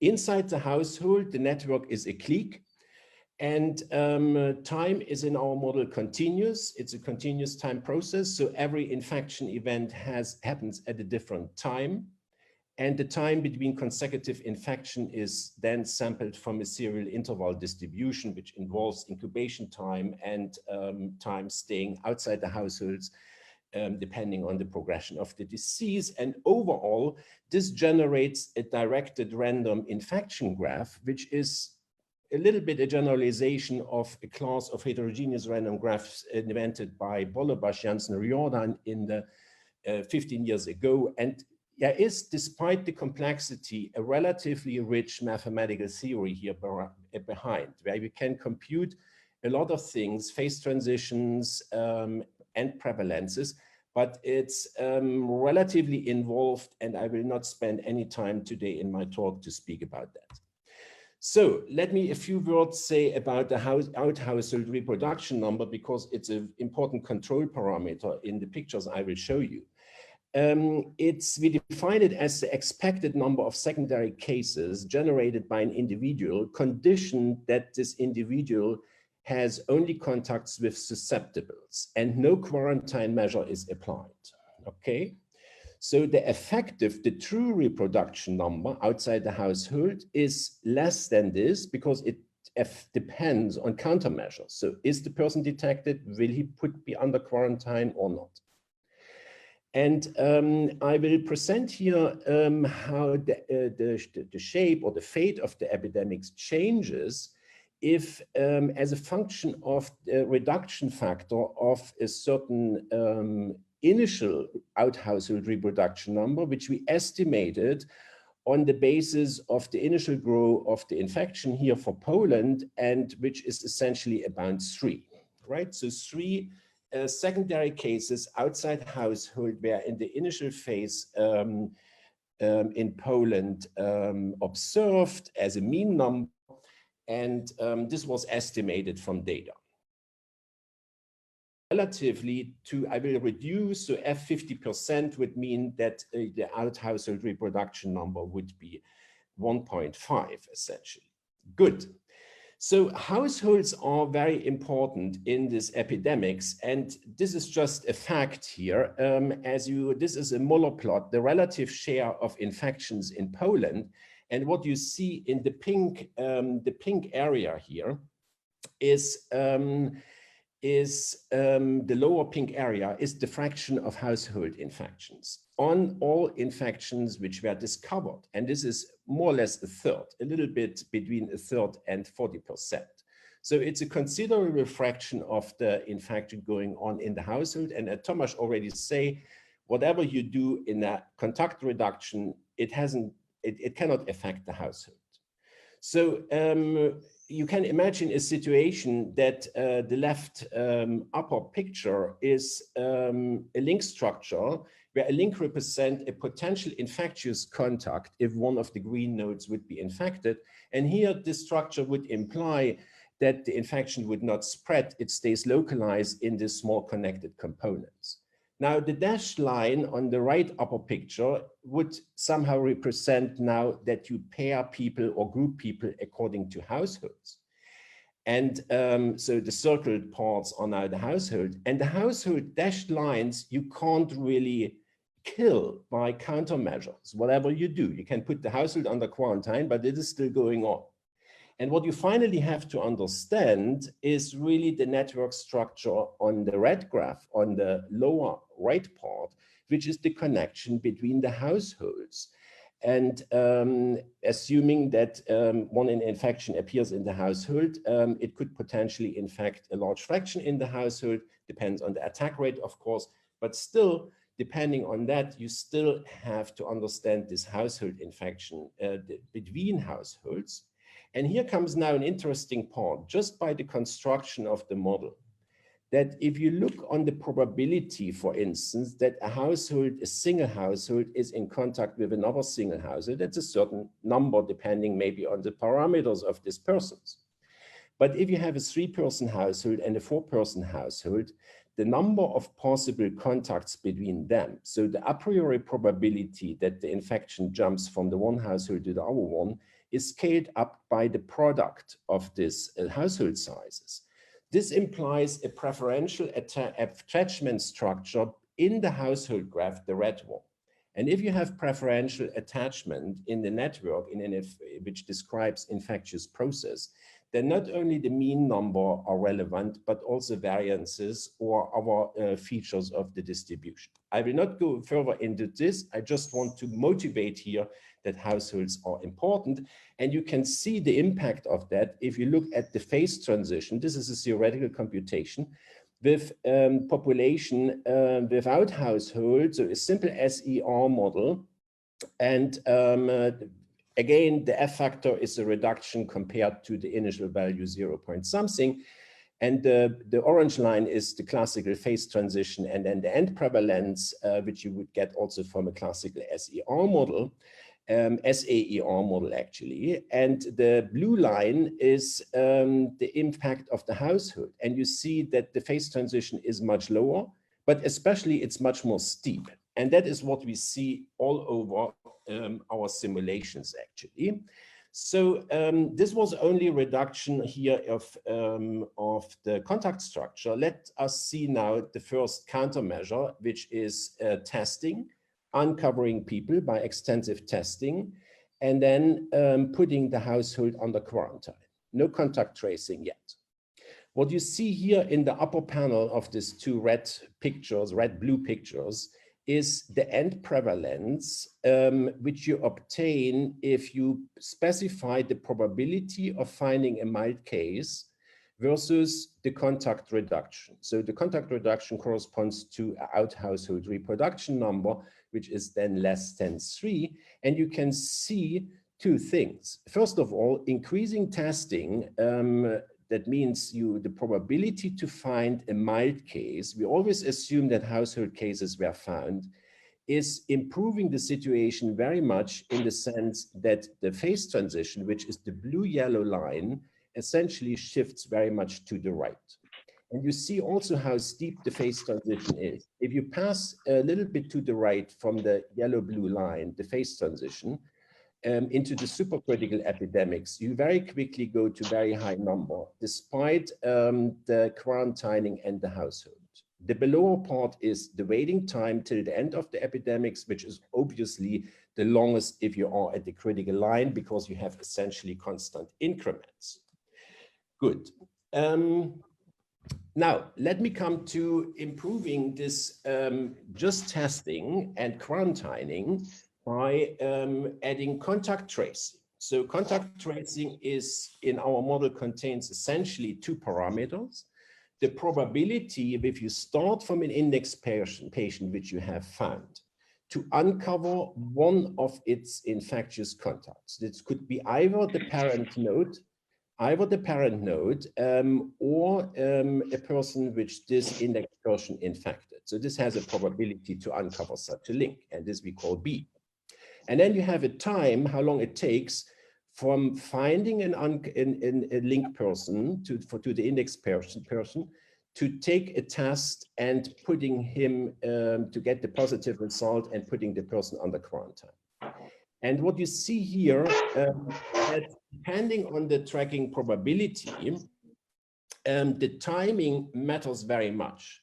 if the delay is 4 days, it has almost no impact on the progression of the epidemics. If it's 1 day, the impact is very much, especially at higher tracking probabilities. Now, this is a little bit understandable because you can see that contact tracing as a healing epidemics running behind the true epidemics. And if this speed of this healing epidemic somehow is at the same order as the true epidemics, you will actually see no effect. Good. So this was without quarantine. The detected cases here appear only from hospitals. Now, if you add detected mild cases, the situation can improve very much. You see it on the right. That is very fast tracking, half a day. And if you go for the Polish data, for instance, we estimated out of patients that the detection rate of mild cases by testing strategy is at the moment about 30%. And the mean delay time is 2 days between onset of symptoms and finding the person in the quarantining, but also the mean delay time in terms of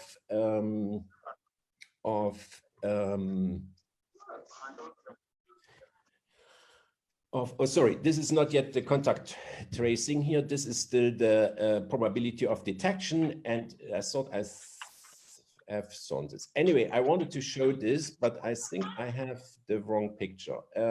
Maybe put here. Anyway, improving the tracking, so starting with more cases in the contact tracing is a very helpful thing, which you should do. Okay. So, let me go here further. And then you now can look at various combinations of contact probability versus detection rate of cases. And here, this picture shows that there's essentially a linear relation between B and the detection rate by the testing, which defines the critical line, so the line of the phase transition. Good. This is a little bit more picture. And this is still another combination, fixed tracking probability and the detection rate Q. Again, you can see here of how much it buys you, to increase, to use all your testing capacity which you have. Let me come to the very much discussed in the news now tracing app. So the app is very much the meaning or somehow the importance of this app depends very much on the fraction of users. This is denoted here U.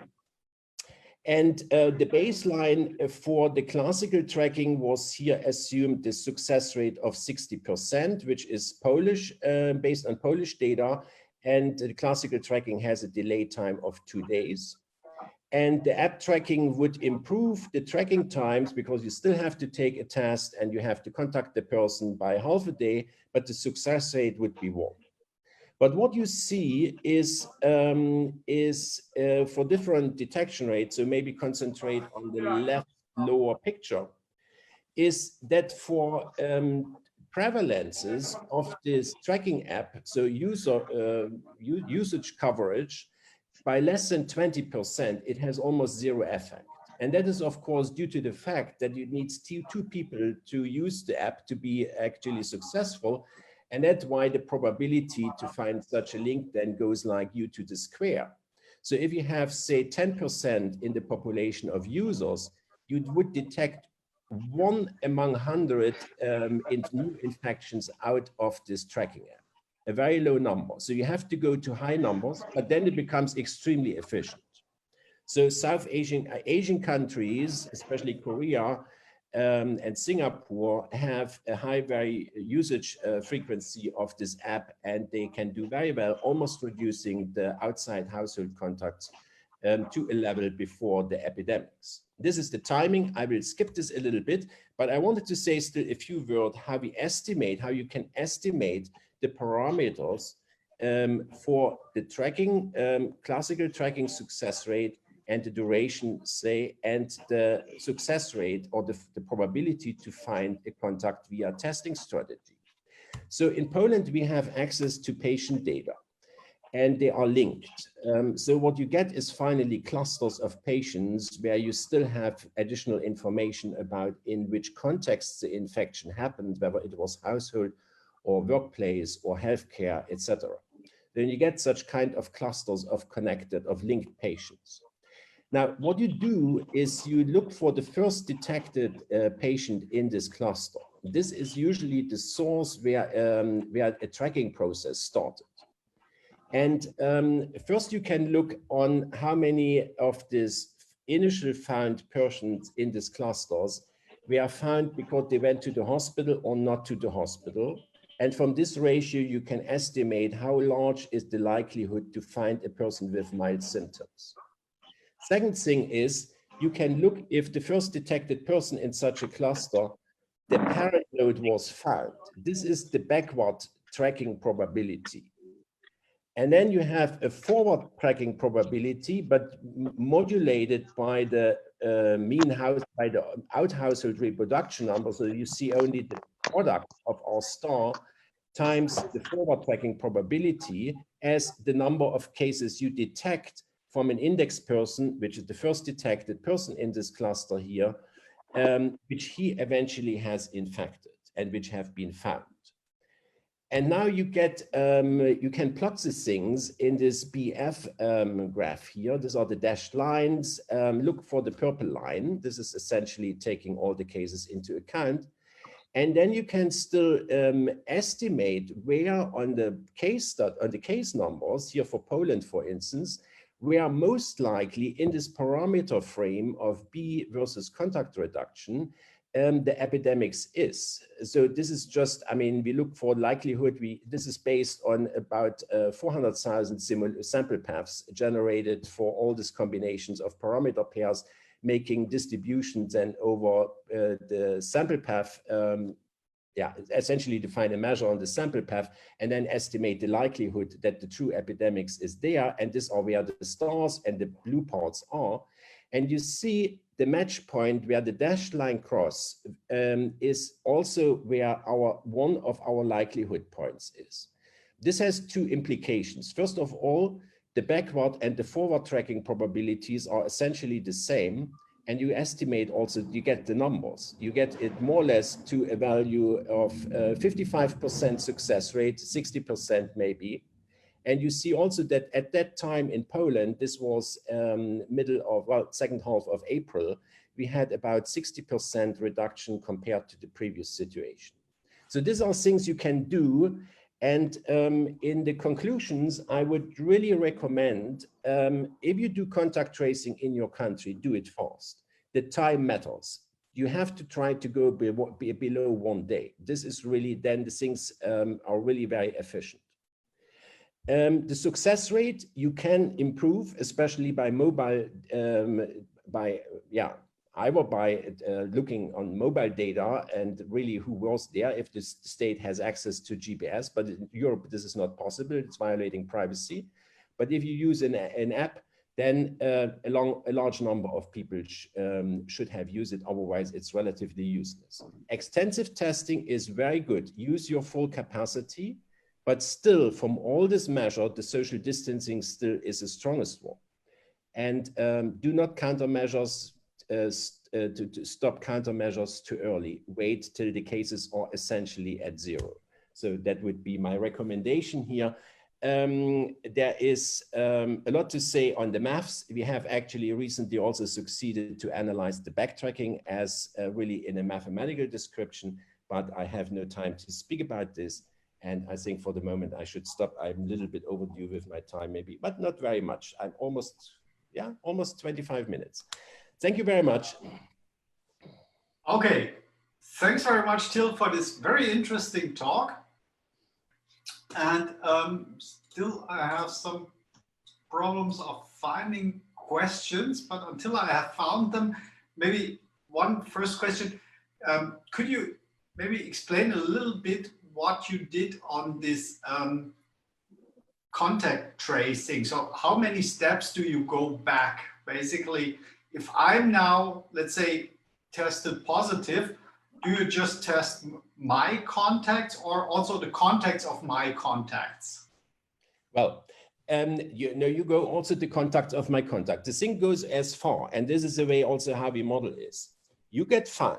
Now you get interviewed, and the people will ask about which people you can tell them you had close contacts with. All those people go usually under quarantine, irrespectively whether they have will be positively tested or not. So this is after detection. You put those people under quarantine, and then you look whether the person has eventually symptoms or not. And if the person has symptoms, then you take a test. And after the positive test result, and that's the way how in all countries is actually going, you start to define this new case as an index patient and continue the tracking. So you go on. And it also, you do it with the parent node. If you find the source of your infection, and the source has, symptoms, or will the source then will be tested? You don't know the source. You just can ask, did the symptoms appear earlier, and is the person already sick for some time? Then you test the person, and then you again, once whatever person you detect in the cascade of this tracking is defining a new continuation of the tracking. So it goes forward and backward. But of course, it will in practice not go, I think, more than 2 steps backwards, I would say. We don't observe much cases here with more than 2, right? 2 is still possible, but it's already relatively rare. So you go usually back 1 step, and then from that case, eventually still forward. Okay. In the simulation, we have not limited the number of steps you go back. So in principle, you could, if the tracking probability would be 1, you would eventually go to the source of the whole infection in the country or in the cluster in which in the connected component you are, and then go from there on forward, okay? And at least you would then find if the speed is not too slow, so if you catch up with the front, you could effectively find everybody. But this is idealized, of course, under the assumption that the tracking probability is 1, which is, so I would maybe say 1 word here. The tracking, what you can find in classical tracking, so without using the app, is essentially your family members you had contacts with, your friends, your workplaces, and people you know. The sporadic contacts, it means people you eventually infect in public transport or in shops, etc. You can't find because you just don't know those people, and you cannot retrieve this from an interview. So that's why the masks wearing precisely at that places is crucial. So you should really, that's the only tool you have to prevent this type of infection. The other ones you can eventually deal with, okay? Okay. So thanks very much. And unfortunately, I do not get any news here on the question section since the last, there's one, yeah. There's the question, can one use this simulation to predict the common of infection foyers? This question, I do not really fully understand. Yeah, me too. What is the common of infection foyers? So this does not help. I do not understand. Maybe there is a typo, but okay. Maybe I can ask the person who posed this question to rephrase it a little bit. Okay. Good. I have to stop. Okay. I already stopped. Yeah, I'm already stopped screen sharing. Mm-hmm. Yeah. Okay. But please comment on local mobile data versus global mobile data in contact tracing. I guess this refers to the question where this data is stored, maybe the difference between the apps in Germany and France, for example.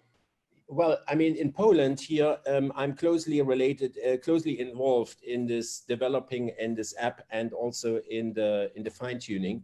This is absolutely every data are private. So you know only that you have had a contact, you don't know when and where, and you get a risk classification. And then you can call up the health service. And only at the moment when you call up the health service, it's actually starting to, then you get interviewed and then measures quarantining and so on follow up. But it's up to you whether you contact the healthcare service. In Belgium, for instance, I had an interview with a tracker in Belgium actually, and there the situation was a little bit strange. They only did forward tracking, but not backward tracking. So they didn't go to infections which were longer than 2 days ago. That means there's very unlikely that they find the parent node. Okay. Right. And I mean, some countries like China has, of course, complete access to your localization, and they can do different things. But I mean, yeah, that's the way it is. And now there is the explanation of this question about the focus of contamination. Yeah, I mean, but for that I would need involve more structure. So this, I put here the model relatively simple, and to see just the effects of these countermeasures, understand the impact on the phase transition. This picture will not change. So the steepness of the phase transition, you see how much it improves, and that was the focus here. Of course, you can predict where the high risk parts in a country are. For instance, if you involve super spreading possible events like churches also, it's possible to do in the model, but I don't have simulations for that right now here. Okay, thanks very much, Till, for this very interesting talk on simulation, microstructure simulations. And now I will hand over back to Will for announcing the next speaker. Okay, thank you very much, Thomas, and thank you for the nice talks by you and also by Till. And it's my pleasure to introduce the last speaker in the session before we start with the panel discussion. We are running a little bit over time, but still want to introduce Professor Rao. He's a professor in the Division of Health, Economics and Modeling at the Department of Population Health Sciences, and also the director at the Laboratory for Theory and Mathematical Modeling at the Medical College of Georgia at Augusta University. Until 2012, he held a permanent faculty position at the Indian Statistical Institute in Kolkata, and he had taught or performed research at several institutions, including the Indian Statistical Institute, the University of Oxford, Indian Institute of Science in Bengaluru, and also the University of Guelph in Canada, prior to his arrival at Augusta University. So I would like to give you the floor, Professor Rao. I think your talk has been scheduled for 35 minutes. I will warn you if necessary after about 32 minutes.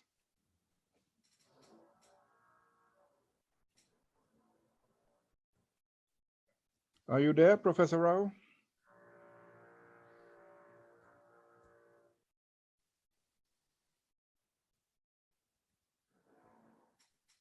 I think he was online earlier. Danesh, can you help? Hello.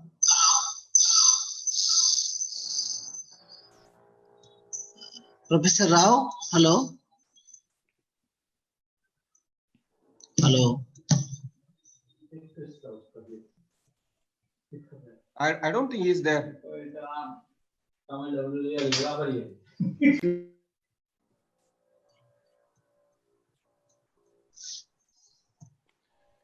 But he typed in the comment that he is there. So I just seen in the chat.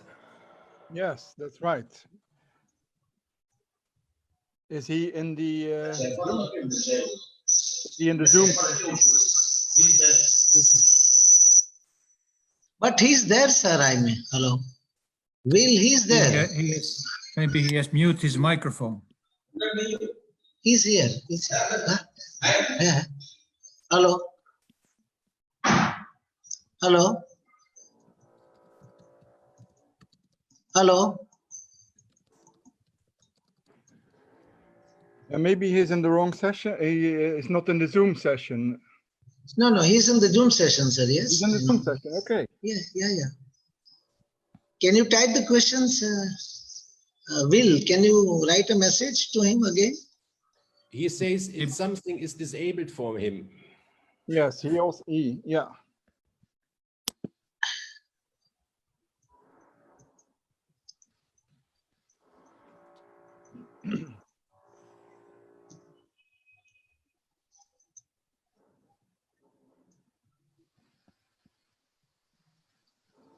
He is going to log out and log in again.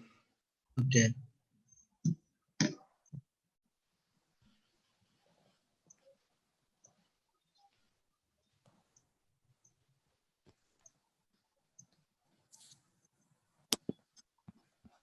He's writing it's disabled for me. It's disabled for me.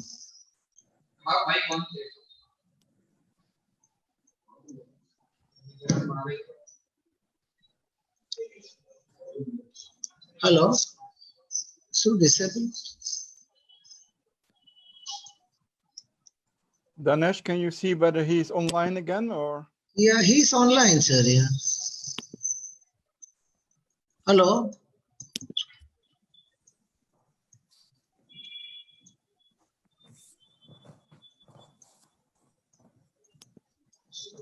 Yeah, just here I but do not see.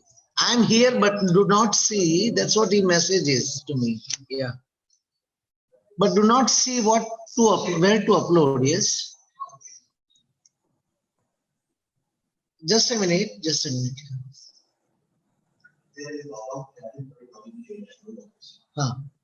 Lakshyo Amna?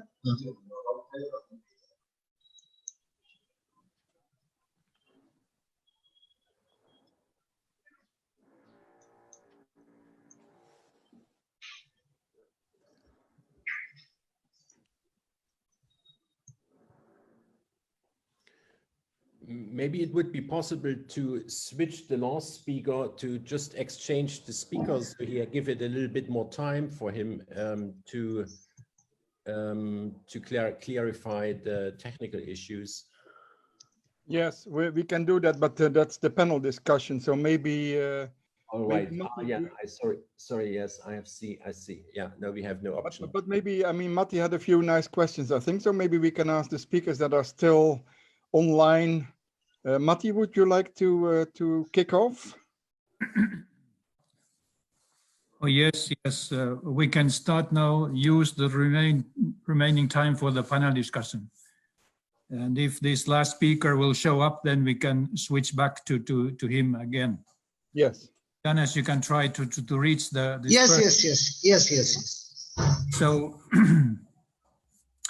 yeah, for all those speakers who are still online, I would like to ask some simple questions.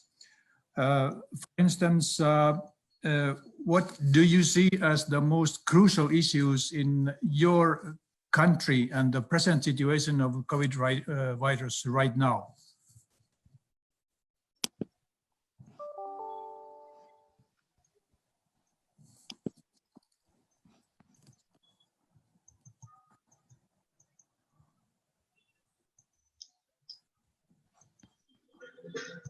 And if this question did not raise any answers, the next question is, how do you evaluate now the talks that we have heard? Which would be now, let's say, the main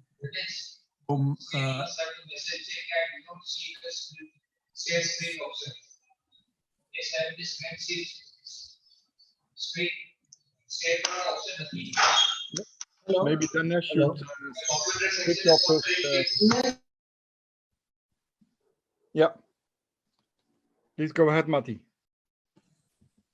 So was there a response? I did not hear what the speaker says. Was it? Anyway, the next question would be, what would you see as the main message, the main take-home points from those talks that we have heard so far?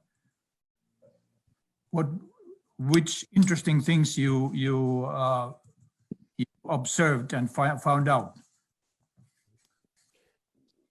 But maybe I still have a comment, because the first question where somehow was a little bit silenced because you had to sort maybe your brain to come up with an answer. So I tried to say something for the Polish situation. Poland is in a certain sense a little bit an exceptional country, because we are traveling since essentially since April. On the critical line, so we have constant increments, and this is a very unusual thing. If you look for the 200 countries which are affected in the world, almost no country shows such a picture, except those where you know that the numbers are cooked, like maybe in Belarus or something like that. I will not be say as. But there are some numbers where you can have doubts on the things. But in Poland, the numbers are truly the numbers they know, and they are very much on the critical line. Now, there is since 3 weeks a slow, the reductions, the restrictions were loosed. And you might wonder, if you're on the critical line and you lose the restrictions, then you should go up in the overcritical domain and you should get growing numbers. But this is not the case. And my explanation for that it was a little bit by luck compensated by a relatively strong increase in the testing coverage. So Poland has more than doubled the success rate of finding people with mild symptoms. And that was evidently compensating to a large amount of this, but has never brought it into a subcritical domain. So I'm a little bit skeptical with the ongoing further time to come that we will maybe go overcritical. The tracking app we have now installed here is only very little used. It's less than 1%, which means nothing in terms of fighting the epidemics. This can maybe a little bit improved. What is another problem here, we have a large number in the data sets of people which are formally still in the hospital. If you look for the number of recovered patients, Poland is monotonically increasing, which means essentially that recovering is not reported. And so we have a lot of people staying in the hospital, but truly are not longer in the hospital. And this is certainly a problem when you interpret data. That is one of the specific problems here in Poland.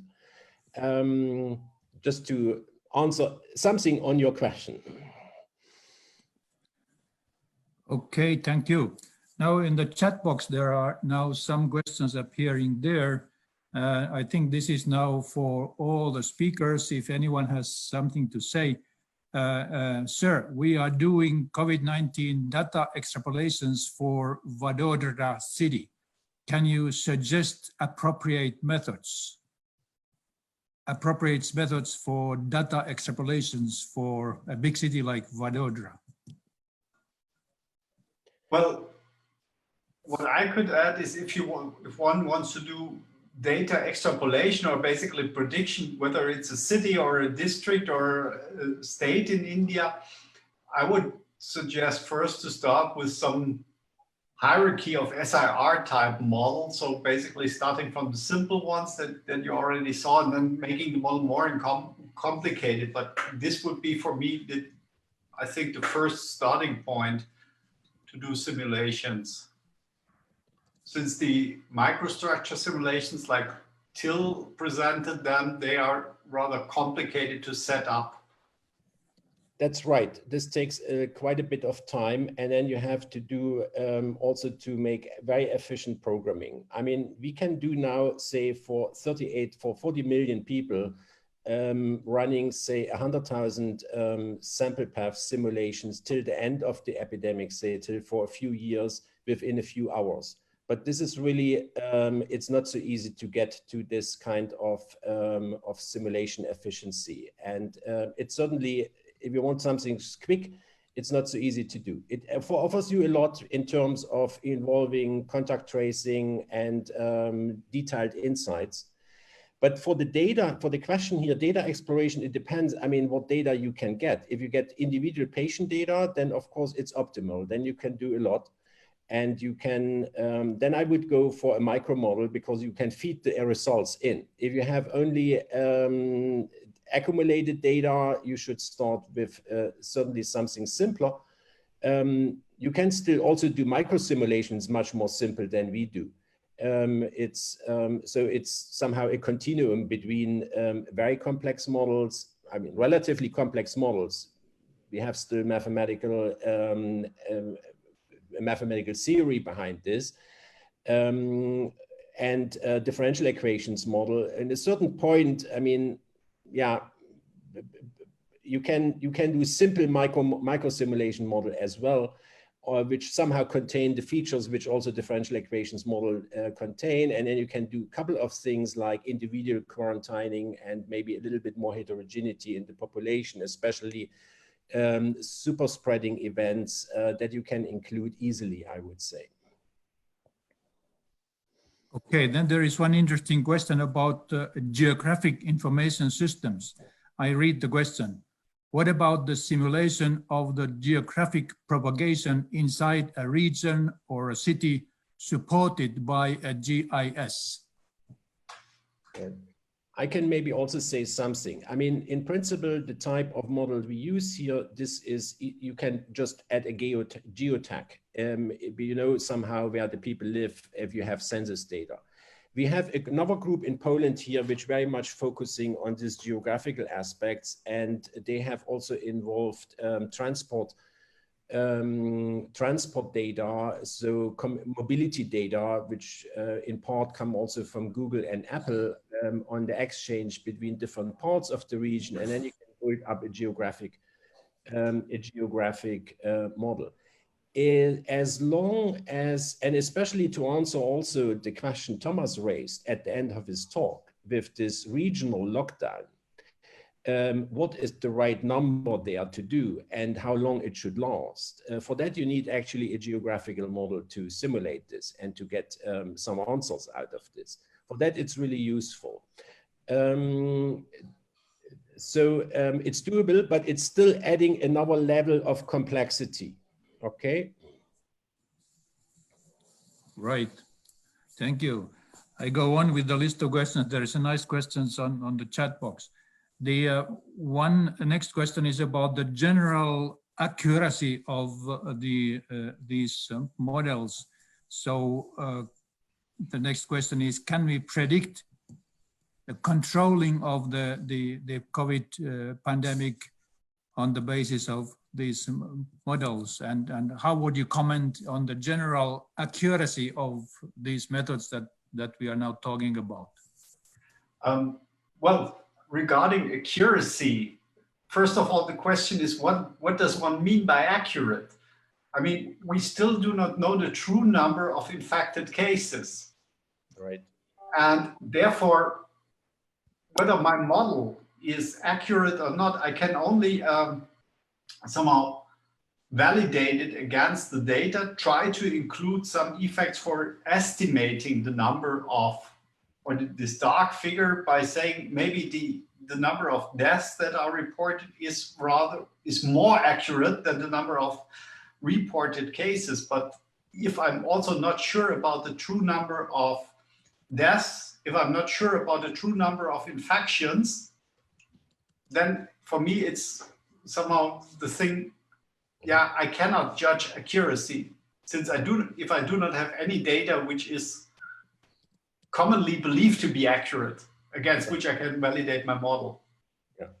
Yeah, sure. I mean, but on the other side, controlling a pandemic and using in mathematical model, this is the aim from the very beginning. The first malaria models around 1900 were somehow developed to get an insight what you should do to fight the propagation of the disease.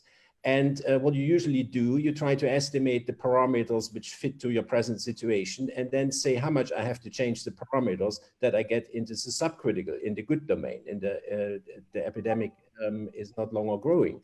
So this is whatever model you use, you can always, it's a key question, I would say, in all models, to locate the phase transition and to see what is the best combination of measures, countermeasures, to bring you below that. Sometimes it's only qualitative, you cannot be accurate, but still there is a sensitivity analysis. Tuning in some parameter might be much less effective than some other parameters, and that you can understand from a mathematical model, irrespectively where the location, the accurate location right now is. So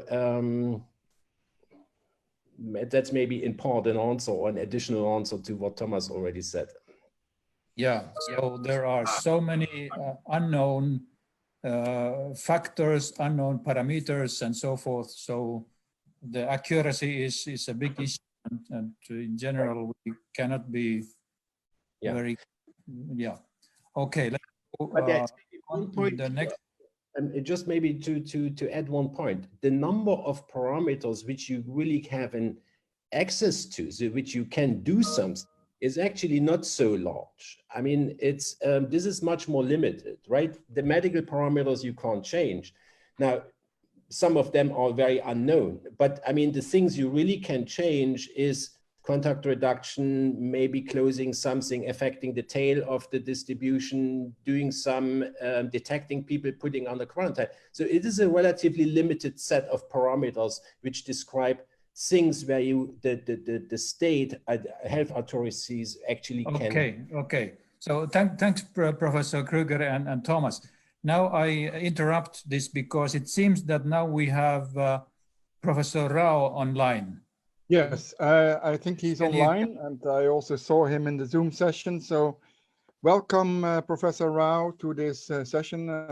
We are glad that it worked now. We see your screen. Just quickly repeat the introduction then. So you're professor in the University of Augusta in the US. Until 2012, Professor Rao held positions at the Indian Statistical Institute in Kolkata, and he also taught at several institutions, for example, the Indian Statistical Institute, University of Oxford, Indian Institute of Science in Bangalore, and also University of Guelph in Canada prior to his arrival in Augusta. So I would like to quickly give you the floor, Professor Rao. Thank you, Professor Schindler. I want to thank Professor Patel also for inviting me, and thank Professor Schindler for a nice introduction. And I'm very excited to speak for this session. And the title of my talk, as you see that, the AI and mathematical modeling. And yeah, the organization of my talk, if you see that, I have two sections. One is on AI. Let me go to the presentation mode. Yeah. So I will start with the artificial intelligence model, and then I will explain the mathematical modeling done for the 9 countries under reporting analysis.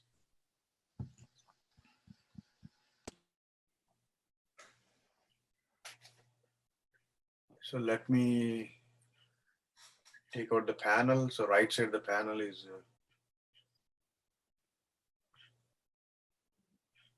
okay. Let me bring it to left side. Okay. Yeah. First, we have when the coronavirus started in China, and then in the middle of January, we see that in the US there is a news that that will not come to US, or if it comes, even if it comes to US also, the preparation was very good. So we didn't actually look at the spread models in the January. And then at the time I thought, as a mathematical modeler, I have been developing on the various mathematical models for other diseases. I initiated with the identification. We were only worried about the identification, who is the right person to identify as a corona-infected, COVID-infected individual. Hence, end of January, I developed a model using the artificial intelligence framework with a mobile-based survey to identify individuals who can be, who will have a potential coronavirus in their body, or they don't have in their body. That's what identification. We were worried about identifying right individuals in the beginning, because there is no clear symptoms. There is a clear definition of symptoms back in January. There is not much availability of the data. And then because I have my lab, my mathematical lab is in the medical college. I asked, once I developed the model, I asked my clinical colleague, he's an infectious disease clinician, Joe Vasquez. I requested him if he can join me as a co-author. So we both published this article. This is the first the first AI model anywhere in the world for identifying the coronavirus for through the mobile-based survey. That's how we entered into the coronavirus. So I will start explaining how the AI model works. So the first phase, the model collects the data on the travel history of the individuals, like symptoms, where did they go, what are the body symptoms, all that information that the model collects through an app. And then once the information on the basic symptoms and the travel history and then the signs, their body, all these things, they are entered into the mobile phone. That information is being transferred to the hospital system. So this transfer, the data collection stage and the model stage. So before model is being implemented, the data is collected through mobile phones, and that information is transferred to the nearest hospital system. And there the hospital system within a minute would ideally should respond to that individual whether they have a risk of coronavirus or not.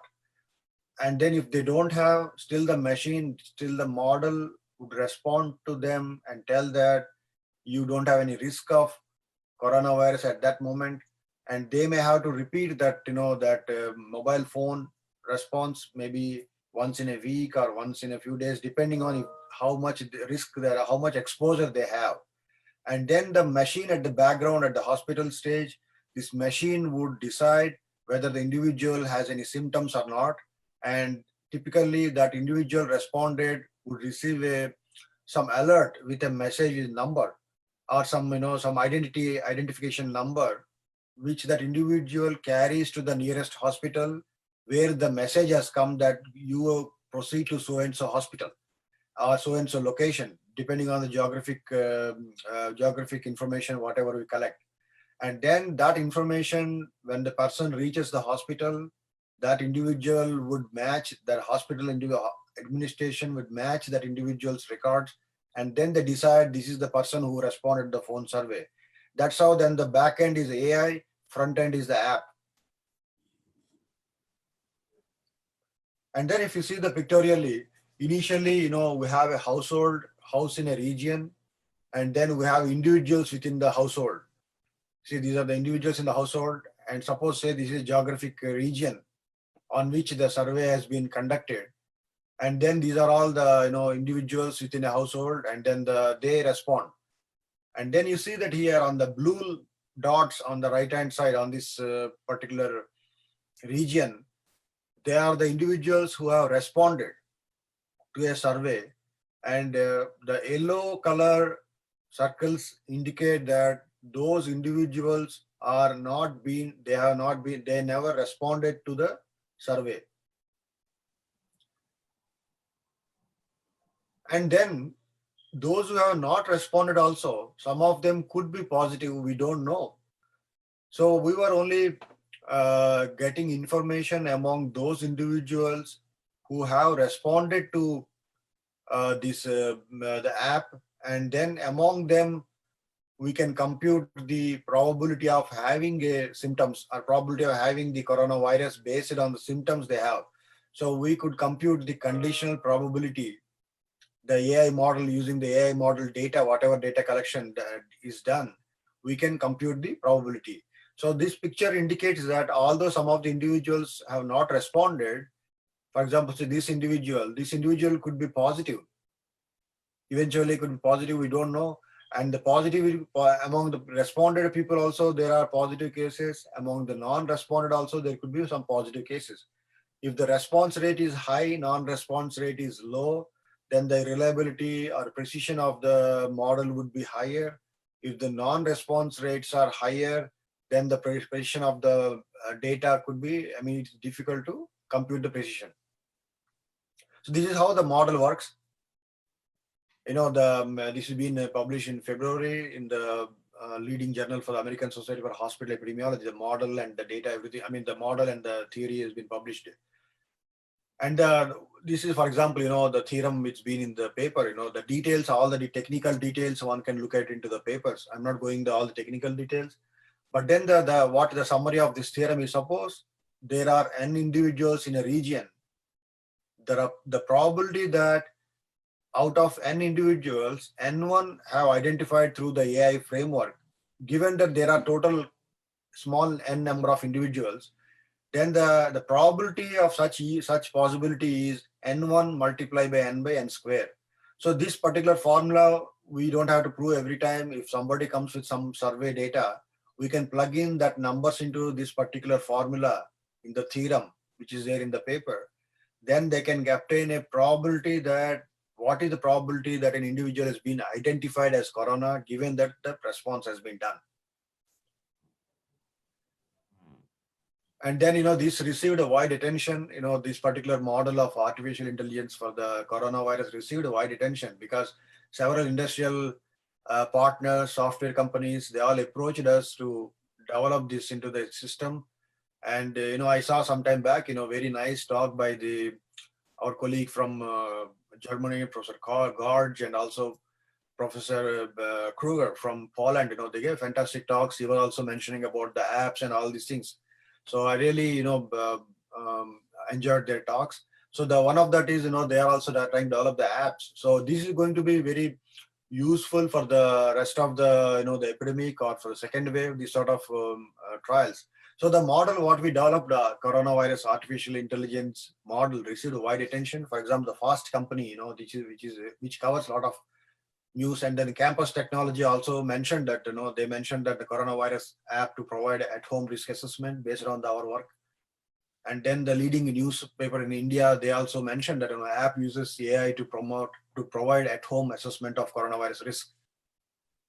And then also other leading science writers, they all covered this particular app, because by the time we developed this AI model, the USA number of cases in USA were only one. One case was only there that time, you know, February. Only one reported cases. And then these are the, you know, various Innovators magazine, various other magazines, including all the leading about 150 to 200 media outlets across the world. They covered news on this particular AI model, which will simplify the identification because everyone is in the quarantine. People cannot go into the streets. So it is difficult to test the people when they are at home. Yeah. And my second part of my talk is on the coronavirus, the underreporting model, and the model which we use, by using which we computed the underreporting for the 9 countries. And the key collaborator in this project is Stephen Kranz. He's at Washington University, St. Louis.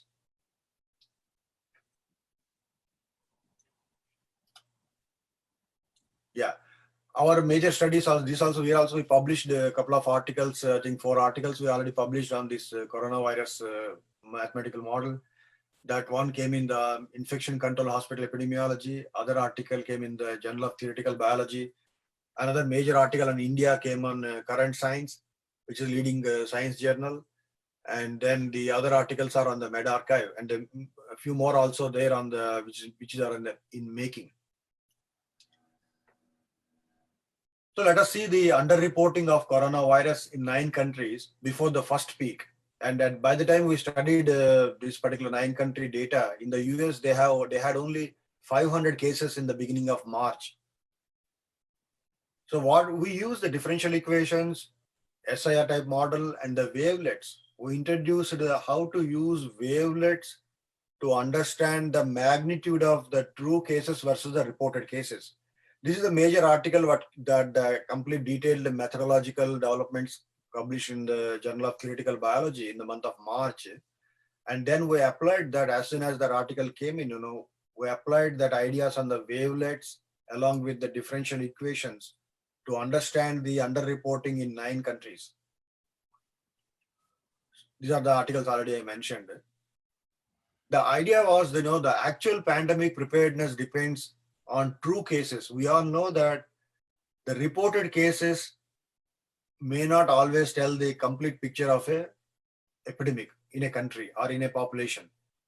Because there are many individuals who have never been reported or never been tested, as we discussed in the AI model.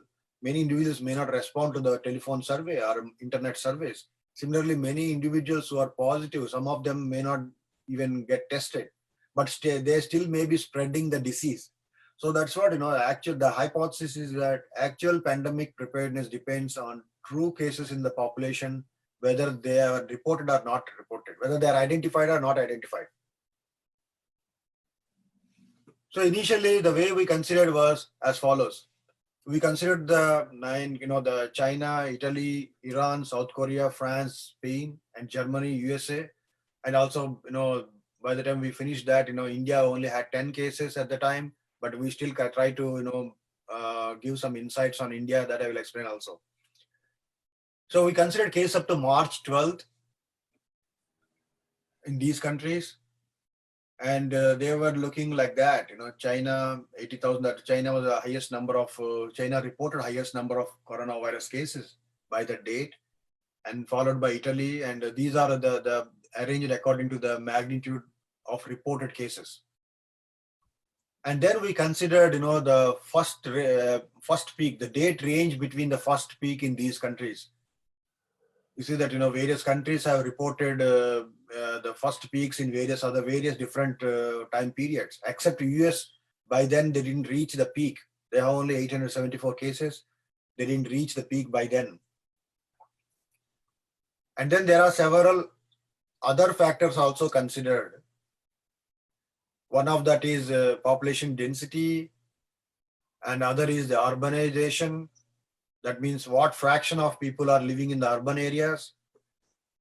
And then we discuss the daily new cases during this interval, during this period, daily new cases, and the proportion of population within the age interval 0 to 14, 15 to 64, and 65 plus.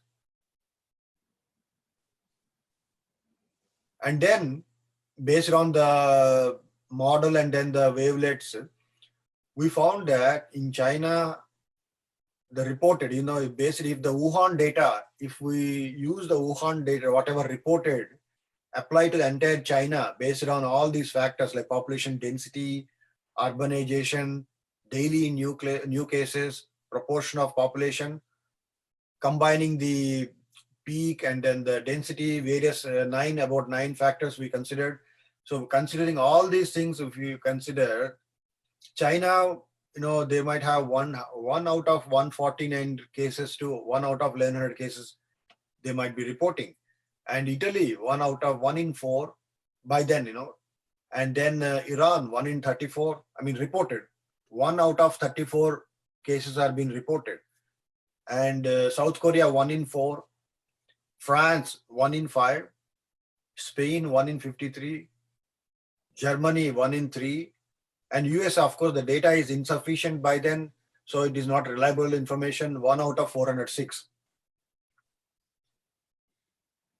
So to demonstrate the impact of underreporting, we have, as I mentioned, we use the wavelets.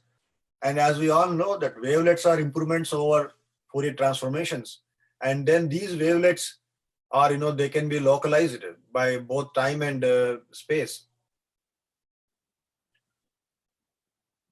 And then out of all these countries, 3 countries, we found that whatever we predicted in the beginning of March, they came out to be true by end of March.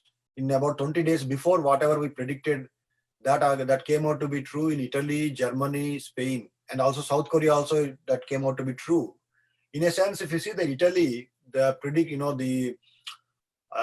difference between we already predicted the 1 out of 4 only being reported, and by end of March we saw that number of cases actually increased rapidly in Italy.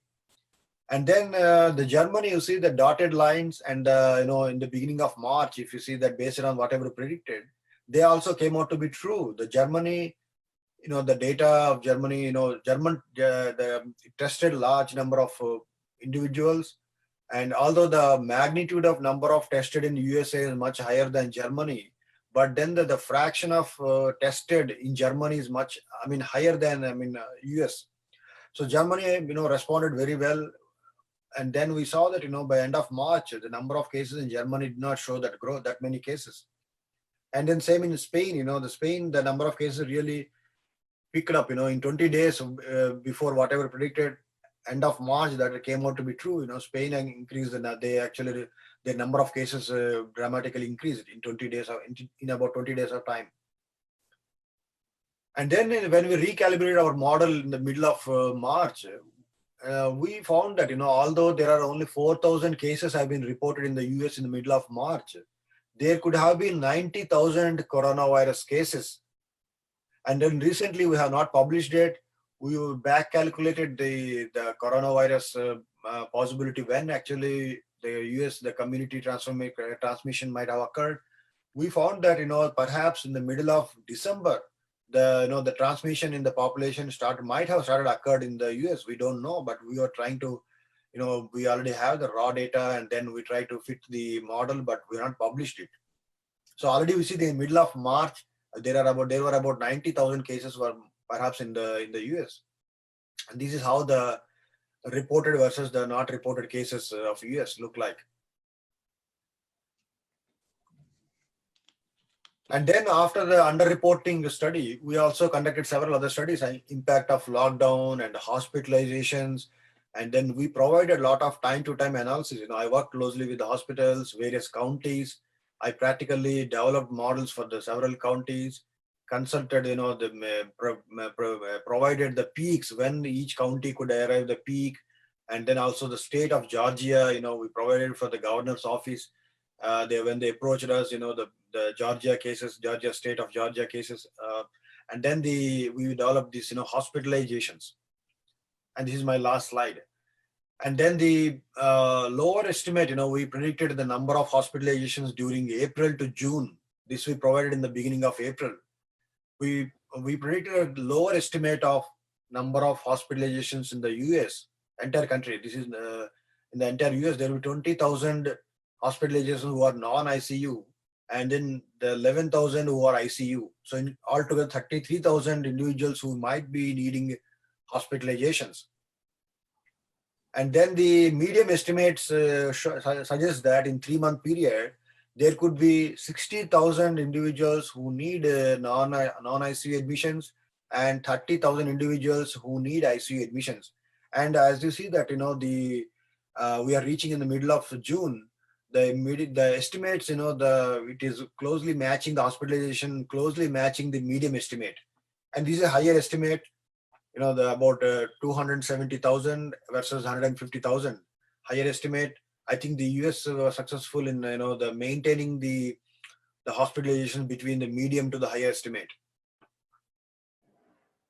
And then, as we know, this study also received a wide the various within the US and outside US also, they covered a lot of the news on this, how to adjust the underreporting in various countries. And we also helped helped various other governments outside the US in understanding the situation. Various agencies, when they approached us, we are happy to provide a lot of timely analysis. And then, some of the India also, they reported our study saying that India may be detecting 1 in 4 COVID cases. And then also the Economic Times also reported, mathematical modeling helping the various timely analysis and so on. And then we are also, I'm also, along with the 2 other my colleagues in Washington and then in Spain, we are editing a special volume of the leading journal in mathematical analysis. We are actually launching a special issue for the coronavirus and mathematical modeling. And then we just started the work on that. And then we'll be happy, happy to see this special issue comes with practically meaningful. We are not looking into just mathematical developments of take a model and do some mathematical work. No, we want to do some. We want to bring really interesting articles which are contributed for practically meaningful policy implications. Of course, they need to be mathematically rigorous articles, but need to also focus practically solvable solutions in the real world. Thank you.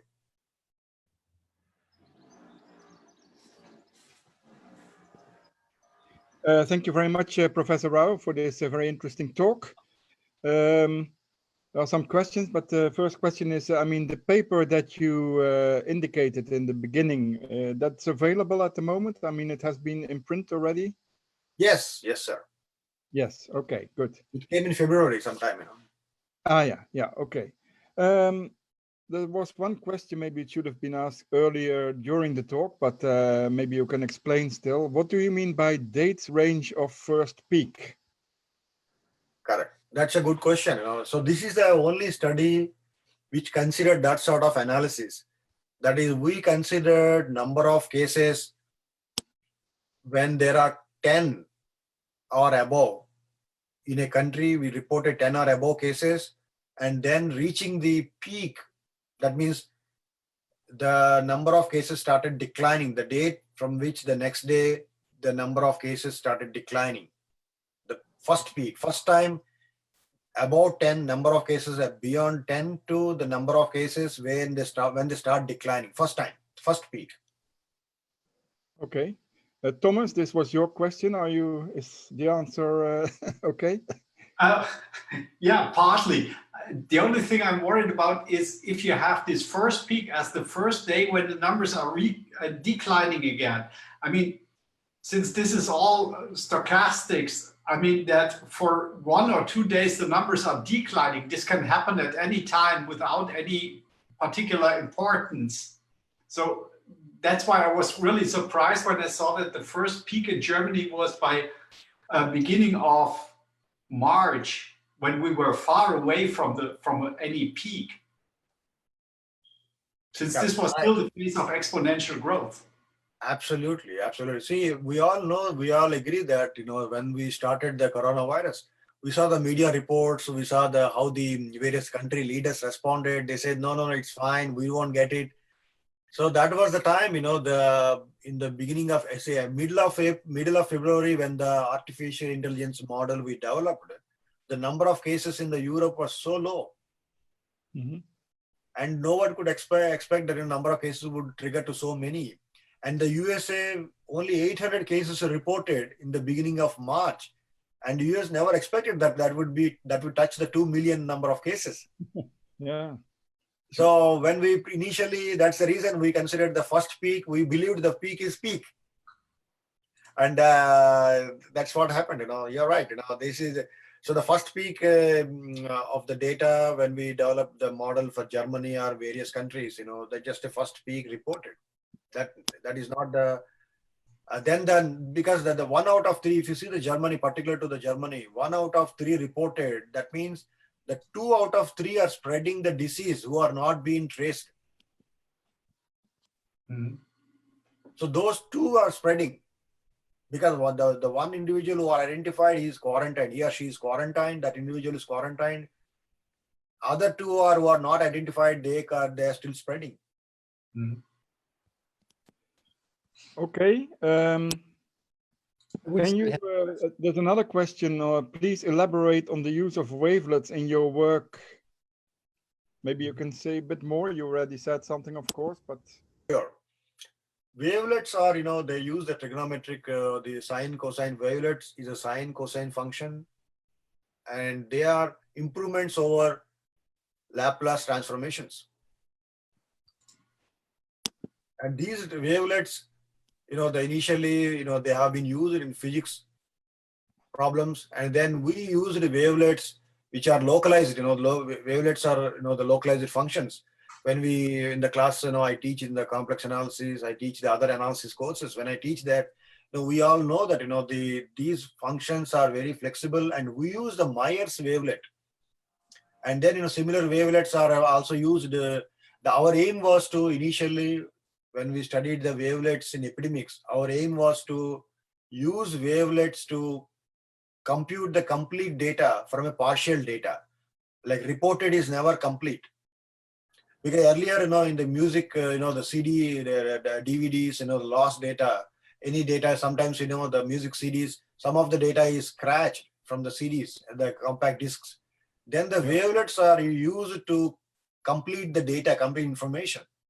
So the wavelets are known to provide, information which are, able to capture some information and then able to predict. So we want to, this first time we were successfully able to use the wavelets for epidemic underreporting. And also that major article in the Journal of Theoretical Biology, where we explained all the theoretical components of the wavelets, like their improvements over the the Laplace transformations and all such things. Okay, yeah, sounds natural indeed for filling in the missing data. Yeah. Yes. Final question, maybe there's a question on are there any differences between urban and rural regions? Yes, this is a good point. I see that the reason behind India's slow growth in the beginning and many other countries' slow growth in the beginning days, is because 64% of Indian population lives in the rural areas. Mm-hmm. And 35% of the Indian population lives in urban areas. And then when urban population, the migrants started returning back to home after the lockdown, they carried the virus to the rural areas also, which actually, even today, the 50% of the rural are protected.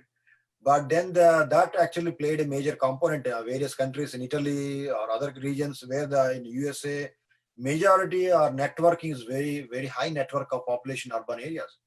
Yeah. So that's important component we considered. Yeah.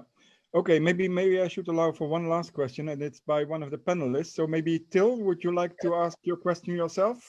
Right. It's a very short question. I mean, for the app you mentioned at the beginning you developed, do you have for any region information on how many users, how many people really downloaded the app and how large is the response rate among those who installed the app? Correct. This is for the effectiveness of the app a key question. I mean, how large is the fraction of people really using these things? Correct. In general, the users of app is very, very poor.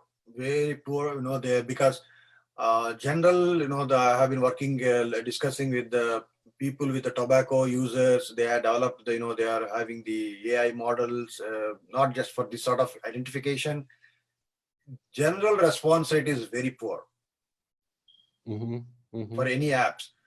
In particular, our app, because it has gone to the FDA. We need to get an FDA approval because this is related to health related things. We cannot develop on our own to implement ourselves.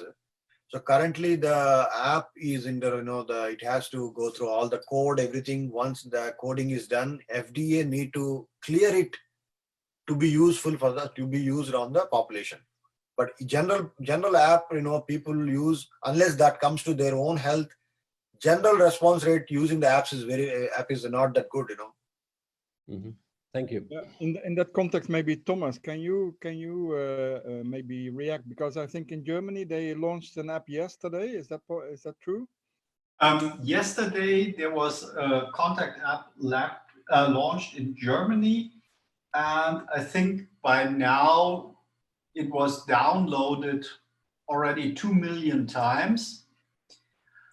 Yeah, well, but the question is how many people will use it? How many people will keep it on their mobile? Mm-hmm.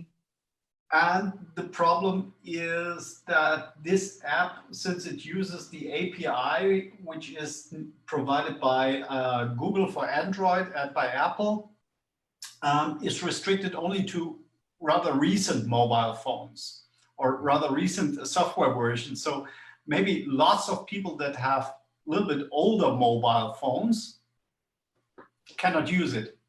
Yeah. So therefore, what will be the final outreach of that app is completely unclear. And the other thing is, in Germany, people are very particular about data security and privacy. So that's the other big issue, how many people will actually use it. Yeah, okay. Maybe I can add a comment here, because we have in Poland the app now since 10 days, essentially, on the market.